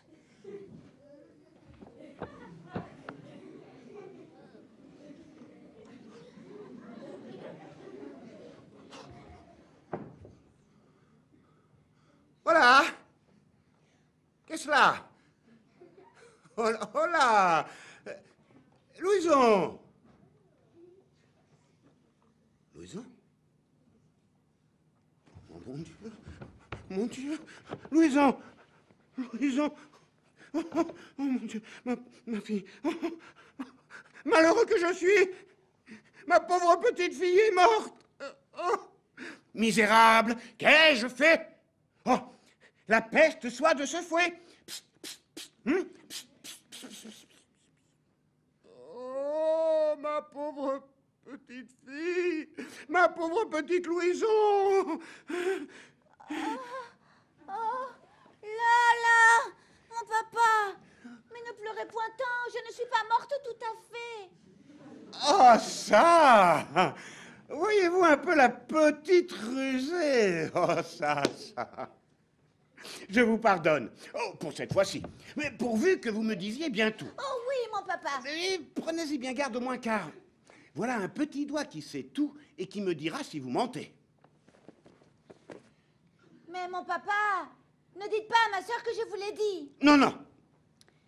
C'est mon papa qu'il est venu un homme dans la chambre de ma sœur comme j'y étais. Eh bien? Eh bien, je lui ai demandé ce qu'il demandait et il m'a dit qu'il était son maître à chanter. Ah, voilà l'affaire. Eh bien? Eh bien, ma sœur est venue après. Eh bien? Eh bien, elle lui a dit... Oh, sortez. Mon Dieu, sortez. Vous me mettez au désespoir. Eh bien? Eh bien, lui, il ne voulait pas sortir. Et qu'est-ce qu'il lui disait? Eh bien, il lui disait... je ne sais combien de choses. Et puis après? Il lui disait tout ci, tout ça, qu'il l'aimait bien et qu'elle était la plus belle du monde. Et puis après? Et puis après, il se mettait à genoux devant elle. Et puis après? Et puis après, il lui baisait les mains. Oui, et puis après? Et puis après, ma belle-mère est arrivée à la porte et il s'est enfui. Il n'y a point d'autre chose? Non, mon papa. Hein? Oh, voilà pourtant mon petit doigt qui gronde quelque chose. Attendez. Oui, quoi? Oh, hein? Oh, voilà mon petit doigt qui me dit quelque chose que vous avez vu et que vous ne m'avez point dit. Ah non, mais ne le croyez pas. Hein. Oh, non. Votre petit doigt est un menteur. Hé, prenez garde!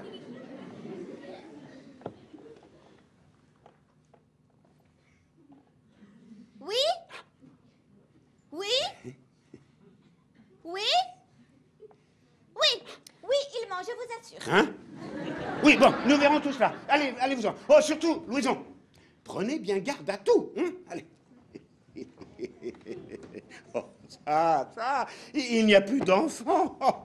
Oh, mon Dieu, que d'affaires. Je n'ai pas seulement le loisir de songer à ma maladie. Oui, ça, en vérité, je n'en puis plus. Eh bien, mon frère, qu'est-ce? Comment vous portez-vous? Ah, mon frère, fort mal. Oh, comment fort mal? Oui. Je suis dans une faiblesse si grande que cela n'est pas croyable. Voilà qui est fâcheux. Je n'ai pas seulement la force de pouvoir parler, là. Je venais ici, mon frère, vous proposer un parti pour ma nièce Angélique. Ah non, mon frère.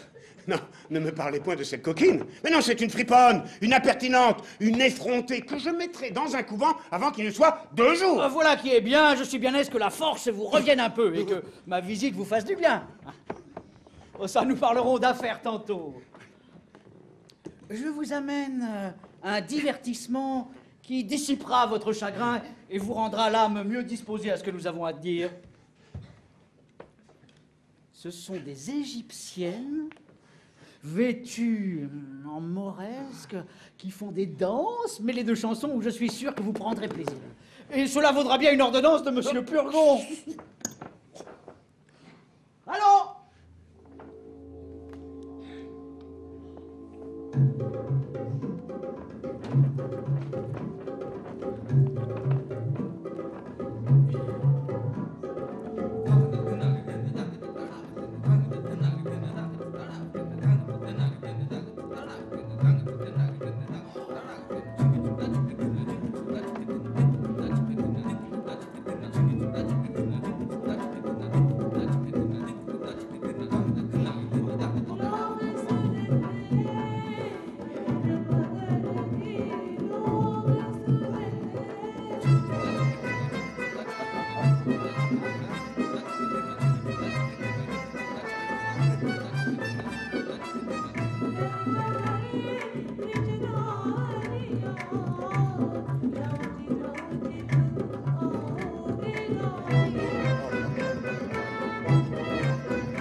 Profitez du printemps, des bons moments, aimable jeunesse.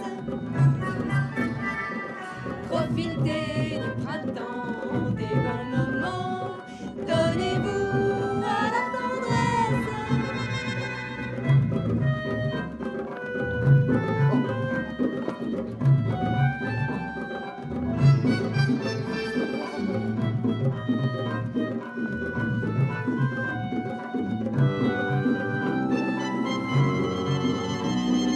Ne perdez point ces précieux moments. La beauté passe, le temps l'efface. L'âge de glace vient à sa place, qui nous donne le goût de ces doux passe-temps. Ne perdez point ces précieux moments. La beauté passe, le temps l'efface. L'âge de glace vient à sa place, qui nous ôte le goût de ces doux passe-temps.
Eh bien, mon frère, qu'en dites-vous? Cela ne vaut-il pas une prise de casse? De bonne casse est bonne. Pour ça, mon frère, voulez-vous que nous parlions un peu ensemble? Un peu de patience, mon frère. Oui, oui, oh oui, je vais revenir, hein. N'abandonnez pas, s'il vous plaît, les intérêts de votre nièce. J'emploierai toute chose pour lui obtenir ce qu'elle souhaite. Il faut absolument empêcher ce mariage extravagant qu'il s'est mis dans la fantaisie. Et j'avais songé en moi-même que ça aurait été une bonne affaire de pouvoir introduire ici un médecin à notre poste pour le dégoûter de son monsieur Purgon et lui décrier sa conduite. Mais comme nous n'avons personne en main pour cela, j'ai résolu de jouer un tour de ma tête. Comment? C'est une imagination burlesque. Cela sera peut-être plus heureux que sage. Laissez-moi faire et agissez de votre côté. Voici notre homme. Voulez-vous bien, mon frère, que je vous demande avant toute chose de ne vous point échauffer l'esprit de notre conversation? Voilà qui est fait. De répondre sans nulle aigreur aux choses que je pourrais vous dire. Oui. Et de raisonner ensemble sur les affaires dont nous avons à parler dans un esprit détaché de toute passion. Mon Dieu, oui. Voilà bien du préambule. D'où vient, mon frère, qu'avec le bien que vous avez et n'ayant d'enfant qu'une fille, car je ne compte pas la petite, d'où vient, dis-je, que vous parlez de la mettre dans un couvent. D'où vient, mon frère, que je suis maître dans ma famille pour faire ce que bon me semble? Votre femme ne manque point de vous conseiller de vous défaire ainsi de vos deux filles. Et je ne doute point que par un esprit de charité, elle ne fut ravie de les voir toutes deux bonnes religieuses. Ah ça, nous y voici. Voilà d'abord la pauvre femme en jeu. C'est elle qui fait tout le mal, et tout le monde lui en veut. Non, mon frère, laissons-la là. C'est une femme qui a les meilleures intentions du monde pour votre famille et qui est détachée de toutes sortes d'intérêts. Elle a pour vous une tendresse merveilleuse et montre pour vos enfants une affection et une bonté qui n'est pas concevable, cela est certain, n'en parlons plus. Et revenons à votre fille. Sur quelle pensée, mon frère, la voulez-vous donner en mariage au fils d'un médecin? Et sur la pensée, mon frère, de me donner un gendre tel qu'il me faut. Ce n'est point là le fait de votre fille. Et il se présente un parti plus sortable pour elle. Oui. Mais celui-ci, mon frère, est plus sortable pour moi. Mais le mari qu'elle doit prendre, mon frère, est-il pour elle ou pour vous? Il doit être, mon frère, et pour elle, et pour moi. Et je veux mettre dans ma famille les gens dont j'ai besoin. Par cette raison, si votre petite était grande, vous lui donneriez en mariage un apothicaire? Pourquoi non? Est-il possible, mon frère, que vous soyez toujours embéguiné de vos apothicaires et de vos médecins, et que vous vouliez être malade en dépit des gens et de la nature? Comment l'entendez-vous, mon frère? J'entends, mon frère, que je ne vois point d'homme qui soit moins malade que vous, et je ne demanderai pas une meilleure constitution que la vôtre. Une grande marque de ce que vous vous portez bien et que vous avez un corps parfaitement bien composé, c'est qu'avec tous les soins que vous avez pris, vous n'avez pu parvenir encore à gâter la bonté de votre tempérament et que vous n'êtes point crevé de toutes les médecines qu'on vous a fait prendre. Mais savez-vous, mon frère, que c'est cela qui me conserve et que M. Purgon dit que je succomberai s'il était seulement 3 jours sans prendre soin de moi? Si vous n'y prenez pas garde, il prendra tant soin de vous qu'il vous enverra dans l'autre monde. Oh. Mais enfin, mon frère, raisonnons un peu. Ne croyez donc point à la médecine? Non, mon frère, et je ne vois pas que pour son salut, il soit nécessaire d'y croire. Quoi? Vous ne tenez pas véritable une chose établie par tout le monde et que tous les siècles ont révérée? Bien loin de la tenir véritable, je la trouve entre nous une des plus grandes folies qui soit parmi les hommes.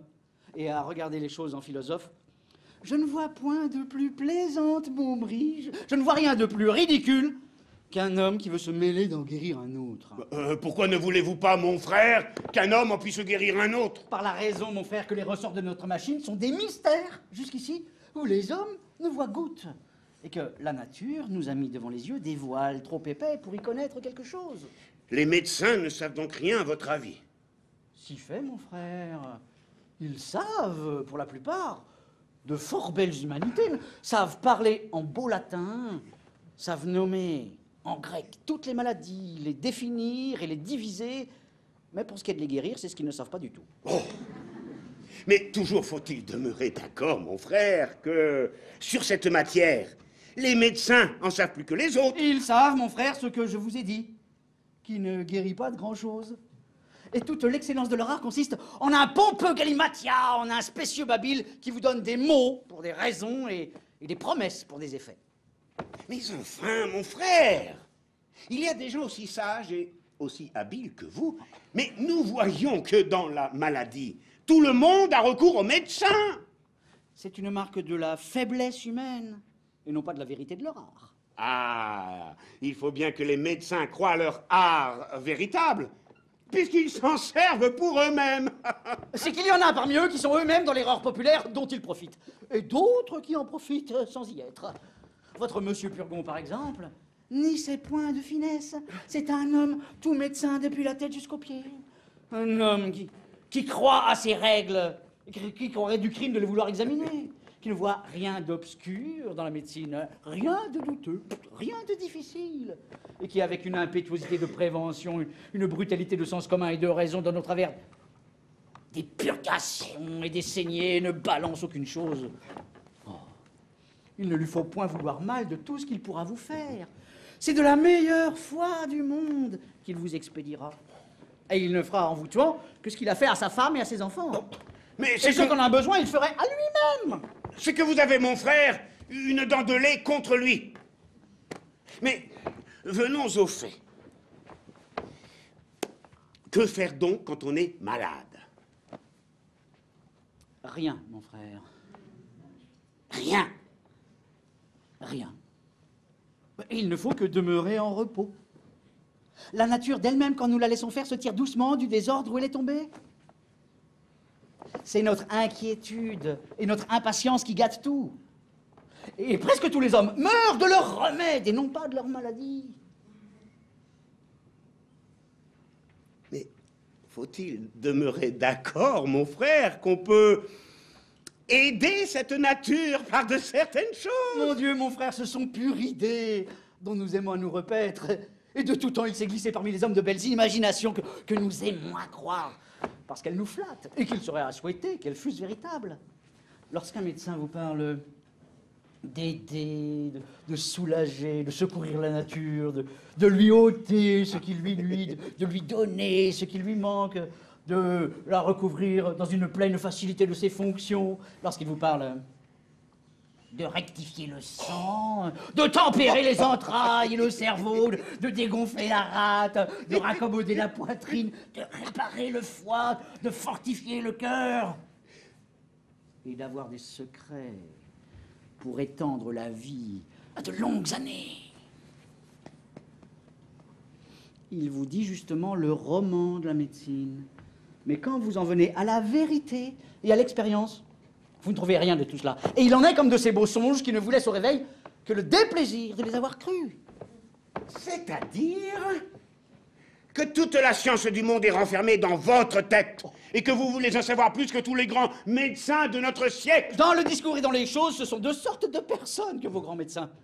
Écoutez-les parler, les plus habiles du monde. Voyez-les faire, les plus ignorants de tous les hommes. Ouais. Vous êtes un grand docteur, à ce que je vois. Et je voudrais bien qu'il y ait ici quelqu'un de ces messieurs pour rembarrer vos raisonnements et rabaisser votre caquet. Moi, mon frère, je ne prends point attache à combattre la médecine. Et chacun, à ses périls et fortunes, peut croire ce qui lui plaît. Dans tout ce que j'en dis n'est qu'entre nous. Mais j'aurais aimé souhaiter pouvoir vous tirer de l'erreur où vous êtes. Et pour vous divertir, vous menez voir sur ce chapitre quelqu'une des comédies de Molière. Ah, voilà un bon impertinent que votre Molière, avec ses comédies. Et je le trouve bien plaisant d'aller jouer d'honnêtes gens comme les médecins. Ce ne sont point les médecins qu'il joue, mais le ridicule de la médecine. Mais c'est bien à lui de se mêler de contrôler la médecine. Oh non, non, non, non, non, non, non, voilà un bon ego, un bon impertinent. De se moquer des consultations et des ordonnances. De s'attaquer au corps des médecins. Et d'aller mettre sur son théâtre des personnes aussi vénérables que ces messieurs-là. Et que voulez-vous qu'il y mette que les diverses professions des hommes? On y met bien tous les jours des princes et des rois, qui sont d'aussi bonnes maisons que vos médecins. Oh, par la mort, nom de diable! Si j'étais que des médecins, je me vengerais de son impertinence. Et quand il sera malade, je le laisserai mourir, sans secours. Oh, ça, il aurait beau faire, il aurait beau dire, je ne lui ordonnerai pas la plus petite saignée. Non, non, non, non, non, non. Pas le moindre petit lavement. Non, non, non, non. Et je lui dirais...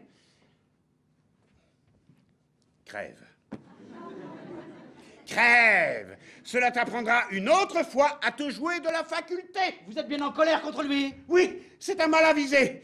Et si les médecins sont sages, ils feront ce que je dis. Il sera encore plus sage que vos médecins, car il ne leur demandera pas de secours.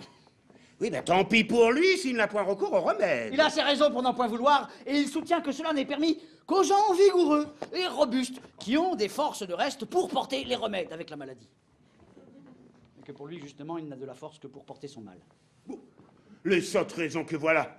Allez, mon frère, ne parlons point davantage de cet homme-là, car cela m'échauffe la bile, et vous me donneriez mon mal. Je le veux bien, mon frère, et pour changer de discours, je vous dirais que sur une petite répugnance que vous témoigne votre fille, vous ne devez point prendre les résolutions violentes de la mettre dans un couvent.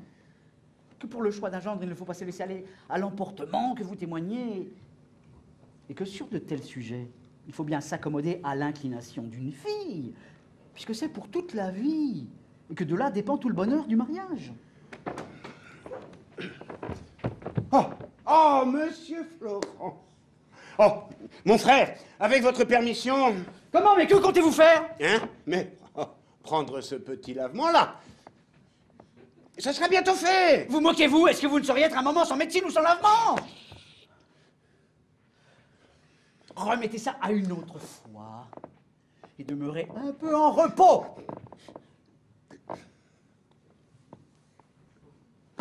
Monsieur Florent? À ce soir. Ou...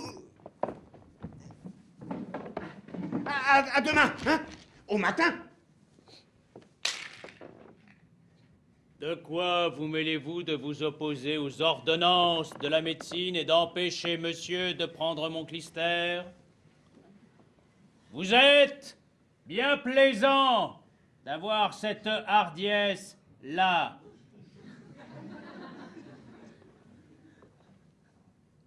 Allez, monsieur, on voit bien que vous n'êtes pas accoutumé à parler à des visages.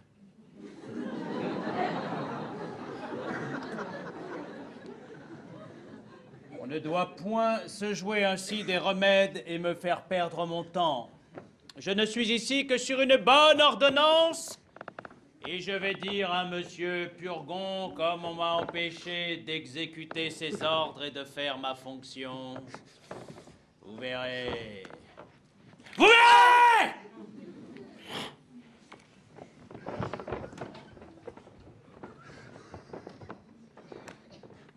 Mon Dieu, mon frère! Vous serez cause de quelque malheur! Le grand malheur de ne pas prendre un lavement que monsieur Purgon a ordonné. Encore un coup, mon frère, est-il possible qu'il n'y ait pas moyen de vous guérir de la maladie des médecins et que vous vouliez être toute votre vie enseveli dans leurs remèdes? Mon Dieu, mon frère. Mais vous en parlez comme un homme qui se porte bien. Non, mais si vous étiez à ma place, vous changeriez bien vite de langage. Ah oui, oui. Il est aisé de parler contre la médecine quand on est en pleine santé. Quel mal avez-vous? Vous me feriez enrager. Oh, je voudrais que vous lussiez mon mal pour voir si vous jaseriez tant. Oh, voici monsieur Purgon. Je viens d'apprendre là-bas, à la porte de Jolie Nouvelle, qu'on se moque ici de mes ordonnances et qu'on a fait refus de prendre les remèdes que j'avais prescrits. Ah, monsieur, Une laisse bien grande. Une étrange rébellion d'un malade contre son médecin. Cela est épouvantable.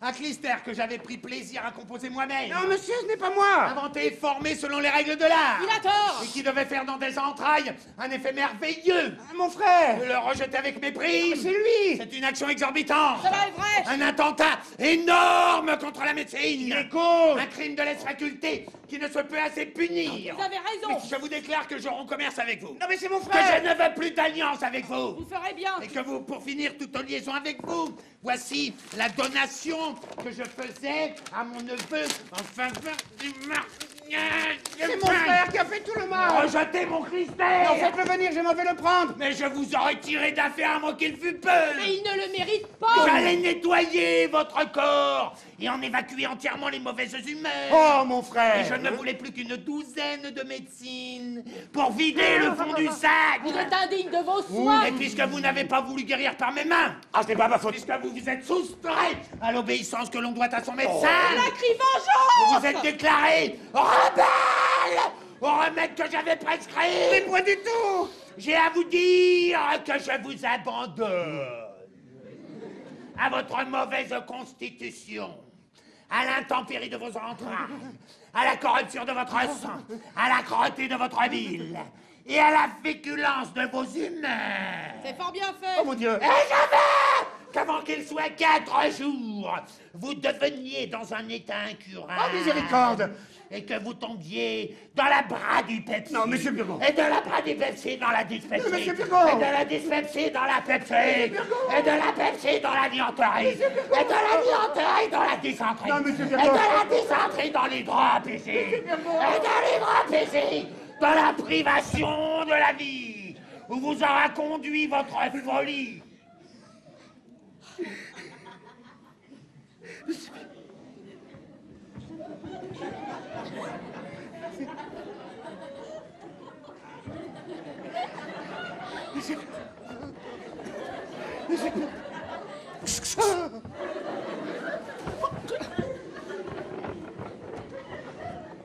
Mon Dieu, mon frère. Mon frère, je suis mort. Vous m'avez perdu. Quoi? Qu'y a-t-il? Je n'en puis plus. Je sens déjà que la médecine se venge, là. Mon Dieu, mon frère, vous êtes fou. Je ne voudrais pas pour beaucoup de choses qu'on vous vit faire ce que vous faites. Tâtez-vous un peu, je vous prie. Revenez à vous-même et ne donnez point un temps à votre imagination. Vous voyez les étranges maladies dont il m'a menacé? Le simple homme que vous êtes. Et il dit que je deviendrai incurable avant qu'il ne soit 4 jours. Et ce qu'il dit, que fait-il à la chose? Mais c'est un oracle qui a parlé.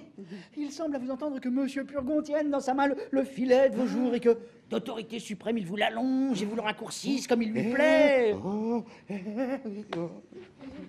Songez que les principes de votre vie sont en vous-même et que le courroux de Monsieur Purgon est aussi peu capable de vous ôter la vie que ses remèdes de vous faire vivre.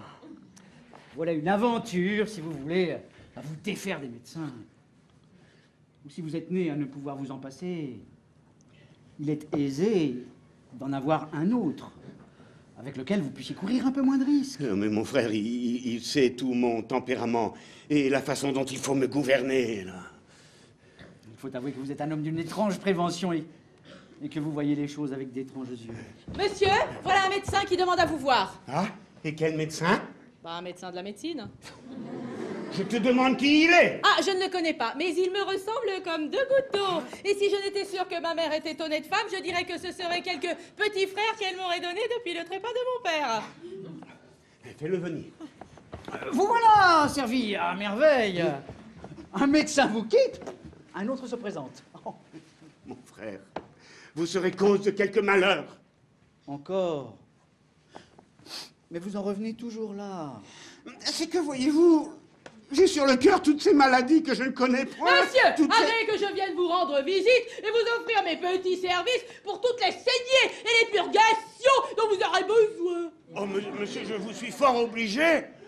Oh, par ma foi, voilà Toinette elle-même. Monsieur, je vous prie de m'excuser, j'ai oublié de donner une commission à mon valet, je reviens tout à l'heure. Oh, mon frère, ne diriez-vous pas que c'est effectivement Toinette? Il est vrai que la ressemblance est tout à fait grande.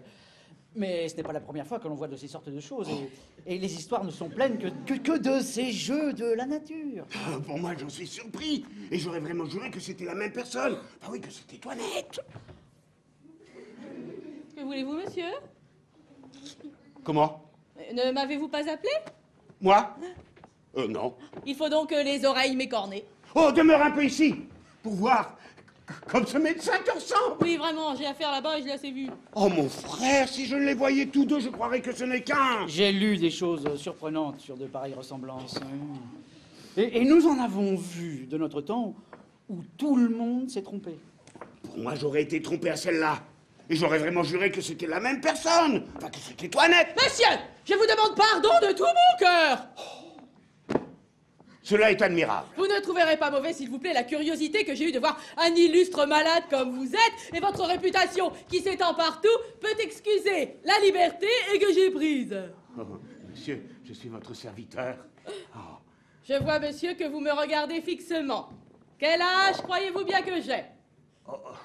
Je crois que tout au plus, vous pouvez avoir entre 26, 27 ans. J'en ai 90. 90? Oui, vous voyez en effet des secrets de mon art de me conserver ainsi frais et vigoureux. Ça, par ma foi, voilà un beau jeune vieillard pour 90 ans. Je suis médecin passager qui va de ville en ville, de province en province, de royaume en royaume pour chercher d'illustres matières à ma capacité, pour trouver des malades dignes de m'occuper, capables d'exercer les grands et beaux secrets que j'ai trouvés dans la médecine. Je dédaigne de m'amuser à ce menu fatras de maladies ordinaires, à ces bagatelles de rhumatismes et d'effluxions, à ces fibroses, à ces vapeurs, à ces migraines. Je veux des maladies d'importance, des bonnes fièvres continues avec des transports au cerveau, de bonnes fièvres pourprées, de bonnes pestes avec des inflammations de poitrine. C'est là que je me plais. C'est là que je triomphe.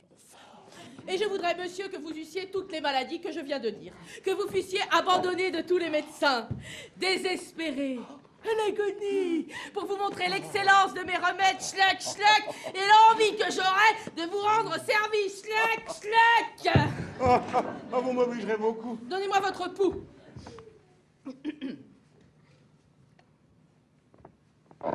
Allons donc. Que l'on batte comme il faut. Ah, je vous ferai bien aller comme vous devez. Ce pouls-là fait l'impertinent. Je vois bien que vous ne me connaissez pas encore. Qui est votre médecin? Oh, monsieur Purgon. Cet homme-là n'est point écrit sur mes tablettes entre les grands médecins. De quoi dit-il que vous êtes malade? Il dit que c'est du foie. Oh, mais d'autres disent que c'est de la rate. Ce sont tous des ignorants.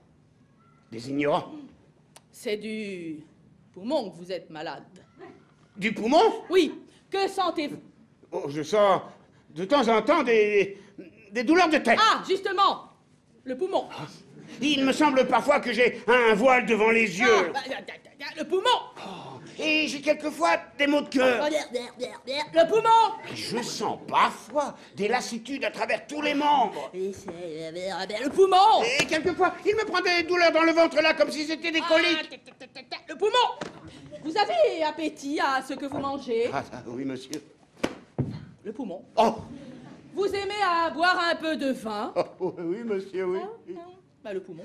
Il vous prend un petit sommeil après le repas et vous êtes bien aise de dormir. Ah oui, monsieur. Oui, le poumon, vous dis-je. Que vous ordonne votre médecin pour votre nourriture? Oh, il m'ordonne des potages. Ignorant. Oh, de la volaille. Ignorant. Du veau. Ignorant. Et des bouillons. Ignorant. Et des œufs frais. Ignorant.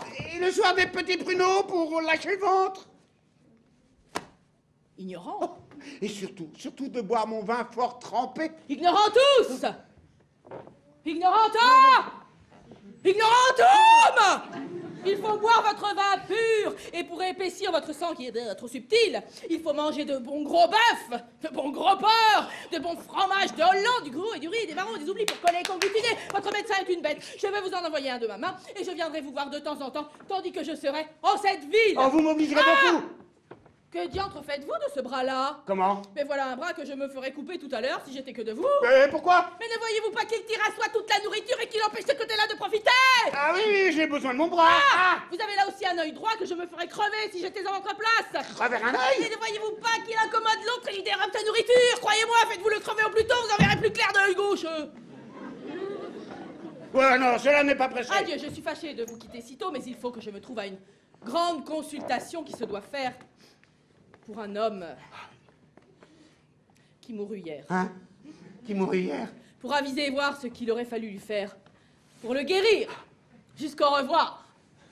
Oh, vous savez que les malades ne reconduisent point? Voilà un médecin qui est fort habile. Ah oui, oui. Oui, mais il va un peu bien vite. Tous les grands médecins sont comme cela. Me couper un bras, me crever un œil, afin que l'autre se porte mieux. J'aime bien mieux qu'il ne se porte pas si bien. Oh, la belle opération de me rendre borgne et manchot, là. Je suis votre servante, je n'ai pas envie de rire. Oh, qu'est-ce que c'est? Votre médecin, ma foi, qui me voulait tâter, le pouls. Oh, voyez un peu, à l'âge de 90 ans. Oh, ça, mon frère, puisque voilà votre monsieur Purgon fâché avec vous, voulez-vous que je vous parle un peu du parti qui s'offre pour ma nièce? Oh non, mon frère, non. Non, je veux la mettre dans un couvent, puisqu'elle s'est opposée à mes volontés. Mais, mon frère, je vois bien qu'il y a quelque amourette là-dessous. Mais j'ai découvert certaines entrevues secrètes qu'on ne sait pas que j'ai découvert. Eh bien, mon frère, encore y aurait-il quelques petites inclinations? Cela serait-il si criminel? Et rien peut-il vous offenser quand tout ne va qu'à des choses honnêtes comme le mariage? Quoi qu'il en soit, mon frère, elle sera religieuse. C'est une chose résolue. Vous voulez faire plaisir à quelqu'un? Ah, ça, je vous entends. Vous en revenez toujours là. Et ma femme vous tient fort au cœur. Eh bien oui, mon frère, puisqu'il faut parler à cœur ouvert, c'est votre femme que je veux dire, et non plus que l'entêtement de la médecine. Je ne peux vous souffrir l'entêtement où vous êtes pour elle, et voir que vous donnez tête baissée dans tous les pièges qu'elle vous tend. Monsieur, ne parlez point de madame. C'est une femme sur laquelle il n'y a rien à dire. Une femme sans artifice et qui aime monsieur, qui l'aime. Non, on ne peut pas dire cela. Oh, demandez-lui un peu les caresses qu'elle me fait. Oh, il est vrai. Oh. L'inquiétude que lui donne ma maladie. Assurément. Et les soins et les peines qu'elle prend autour de moi. Il est certain. Monsieur, voulez-vous que je vous convainque tout à l'heure et vous fasse voir comme Madame aime Monsieur? Monsieur souffrait que je lui montre son bec jaune et le tir d'erreur. Comment? Madame va s'en revenir. Mettez-vous tout étendu dans cette chaise et contrefaites le mort. Attends, je le veux bien.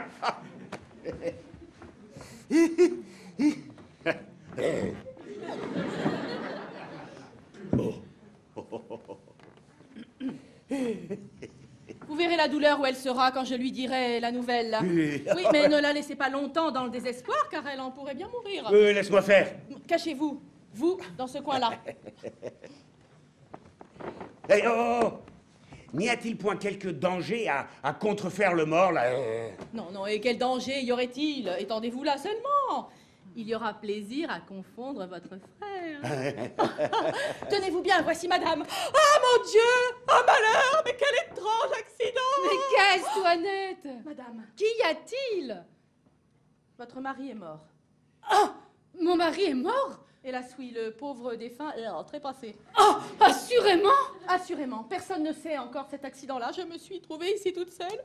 Il vient de passer entre mes bras. Tenez, vous le voyez tout de son long dans cette chaise. Ah! Le ciel en soit loué! Me voilà délivrée d'un grand fardeau! Non mais que tu es sotte, Toinette, de t'affliger de cette mort! Je pensais, madame, qu'il fallut pleurer. Mais va, cela n'en vaut pas la peine. Quelle perte est-ce que la sienne? Et de quoi servait-il sur la terre? Un homme incommode à tout le monde, malpropre, dégoûtant, sans cesse un lavement ou une médecine dans le ventre, mouchant, toussant, crachant toujours, sans esprit, ennuyeux, de mauvaise humeur, fatiguant sans cesse les gens et grondant, jour et nuit, servantes et valets. Voilà une belle oraison funèbre. Il faut, Toinette, que tu m'aides à exécuter mon dessein, et tu peux croire qu'en me servant, ta récompense est sûre. Puisque par un bonheur, personne n'est encore averti de la chose, portons-le dans son lit, et tenons cette mort cachée, jusqu'à ce que j'ai fait mes affaires. Il y a des papiers, il y a de l'argent dont je veux me saisir. Et il n'est pas juste que j'ai passé sans fruit auprès de lui mes plus belles années. Viens, Toinette. Ah, mais auparavant, prenons toutes ces clés.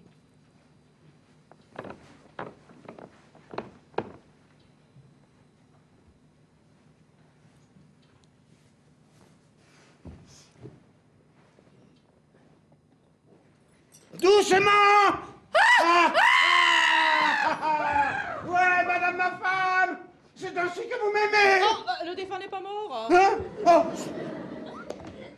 Je suis bien aise de voir votre amitié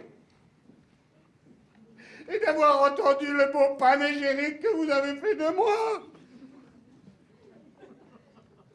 Voilà qui me rendra sage à l'avenir et m'empêchera de faire bien des choses. Eh bien, mon frère, vous le voyez? Par ma foi, je n'aurais jamais cru cela. Mais j'entends votre fille. Remettez-vous comme vous étiez et voyons de quelle façon elle recevra votre mort. C'est une chose qu'il n'est pas mauvais d'éprouver, hein, et comme vous êtes en train, vous connaîtrez par là les sentiments que votre famille a pour vous. Oh ciel!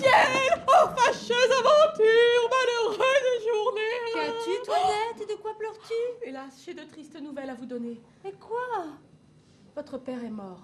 Mon père est mort? Oui. Vous le voyez là. Il vient de mourir tout à l'heure d'une faiblesse qui lui a pris. Oh ciel! Quelle infortune! Quelle atteinte cruelle! Hélas, faut-il que je perde mon père, la seule chose qui me restait au monde, et qu'encore pour un surcroît de désespoir, je le perde dans un moment où il était irrité contre moi. Oh ciel! Que deviendrais-je malheureuse?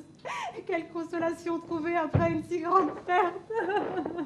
Qu'avez-vous donc, belle Angélique? Et quel malheur pleurez-vous? Hélas, je pleure tout ce que dans la vie je pouvais perdre de plus cher et de plus précieux. Je pleure la mort de mon père. Oh ciel! Quel accident! Quel coup inopiné! Hélas! Après la demande que j'avais conjuré votre oncle de lui faire pour moi, je venais me présenter à lui et tâcher par mes respects et mes prières de disposer son cœur à vous accorder à mes vœux. Cléante, ne parlons plus de rien. Laissons là toutes les pensées du mariage. Après la perte de mon père, je ne veux plus être du monde et j'y renonce pour jamais. Oui, mon père, Si je résistais tantôt à vos volontés, je veux suivre du moins une de vos intentions et réparer par là le chagrin que je m'accuse de vous avoir donné. Ce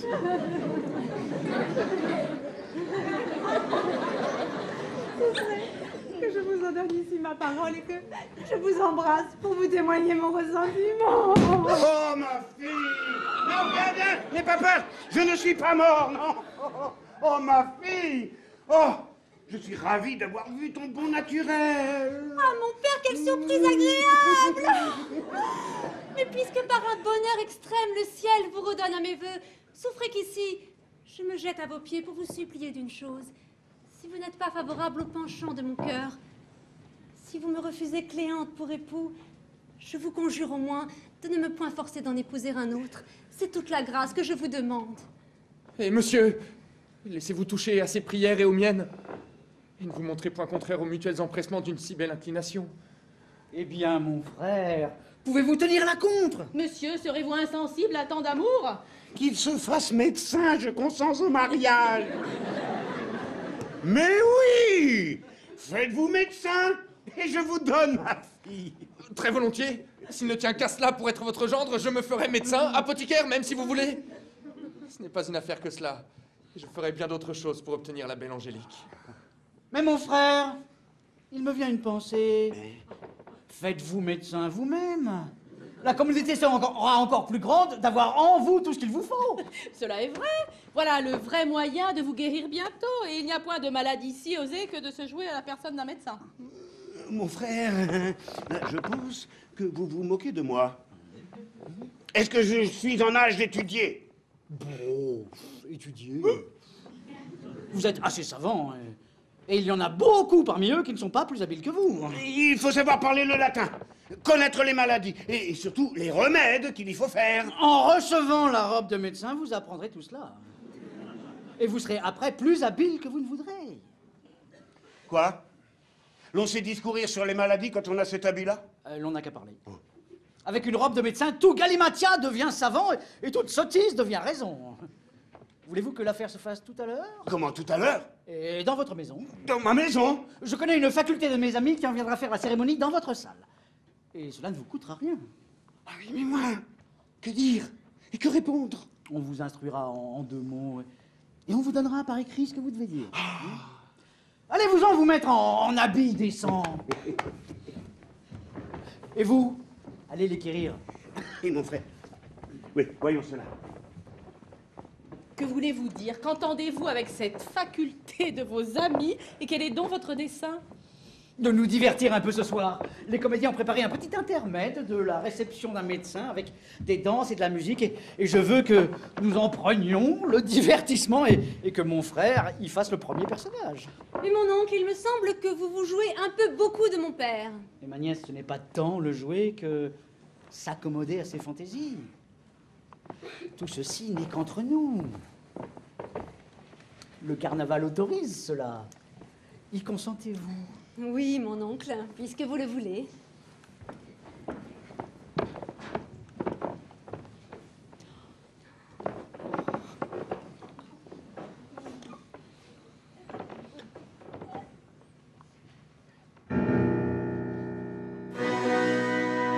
Savantissimi doctores, medicinae professores, chirurgiani et apothecari.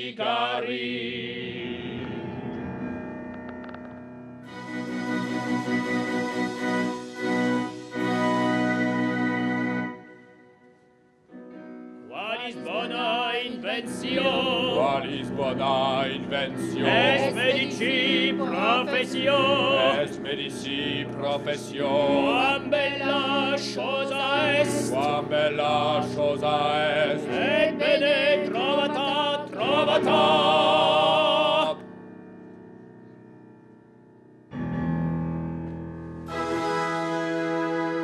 Savantissimi doctores, Medicinae professores,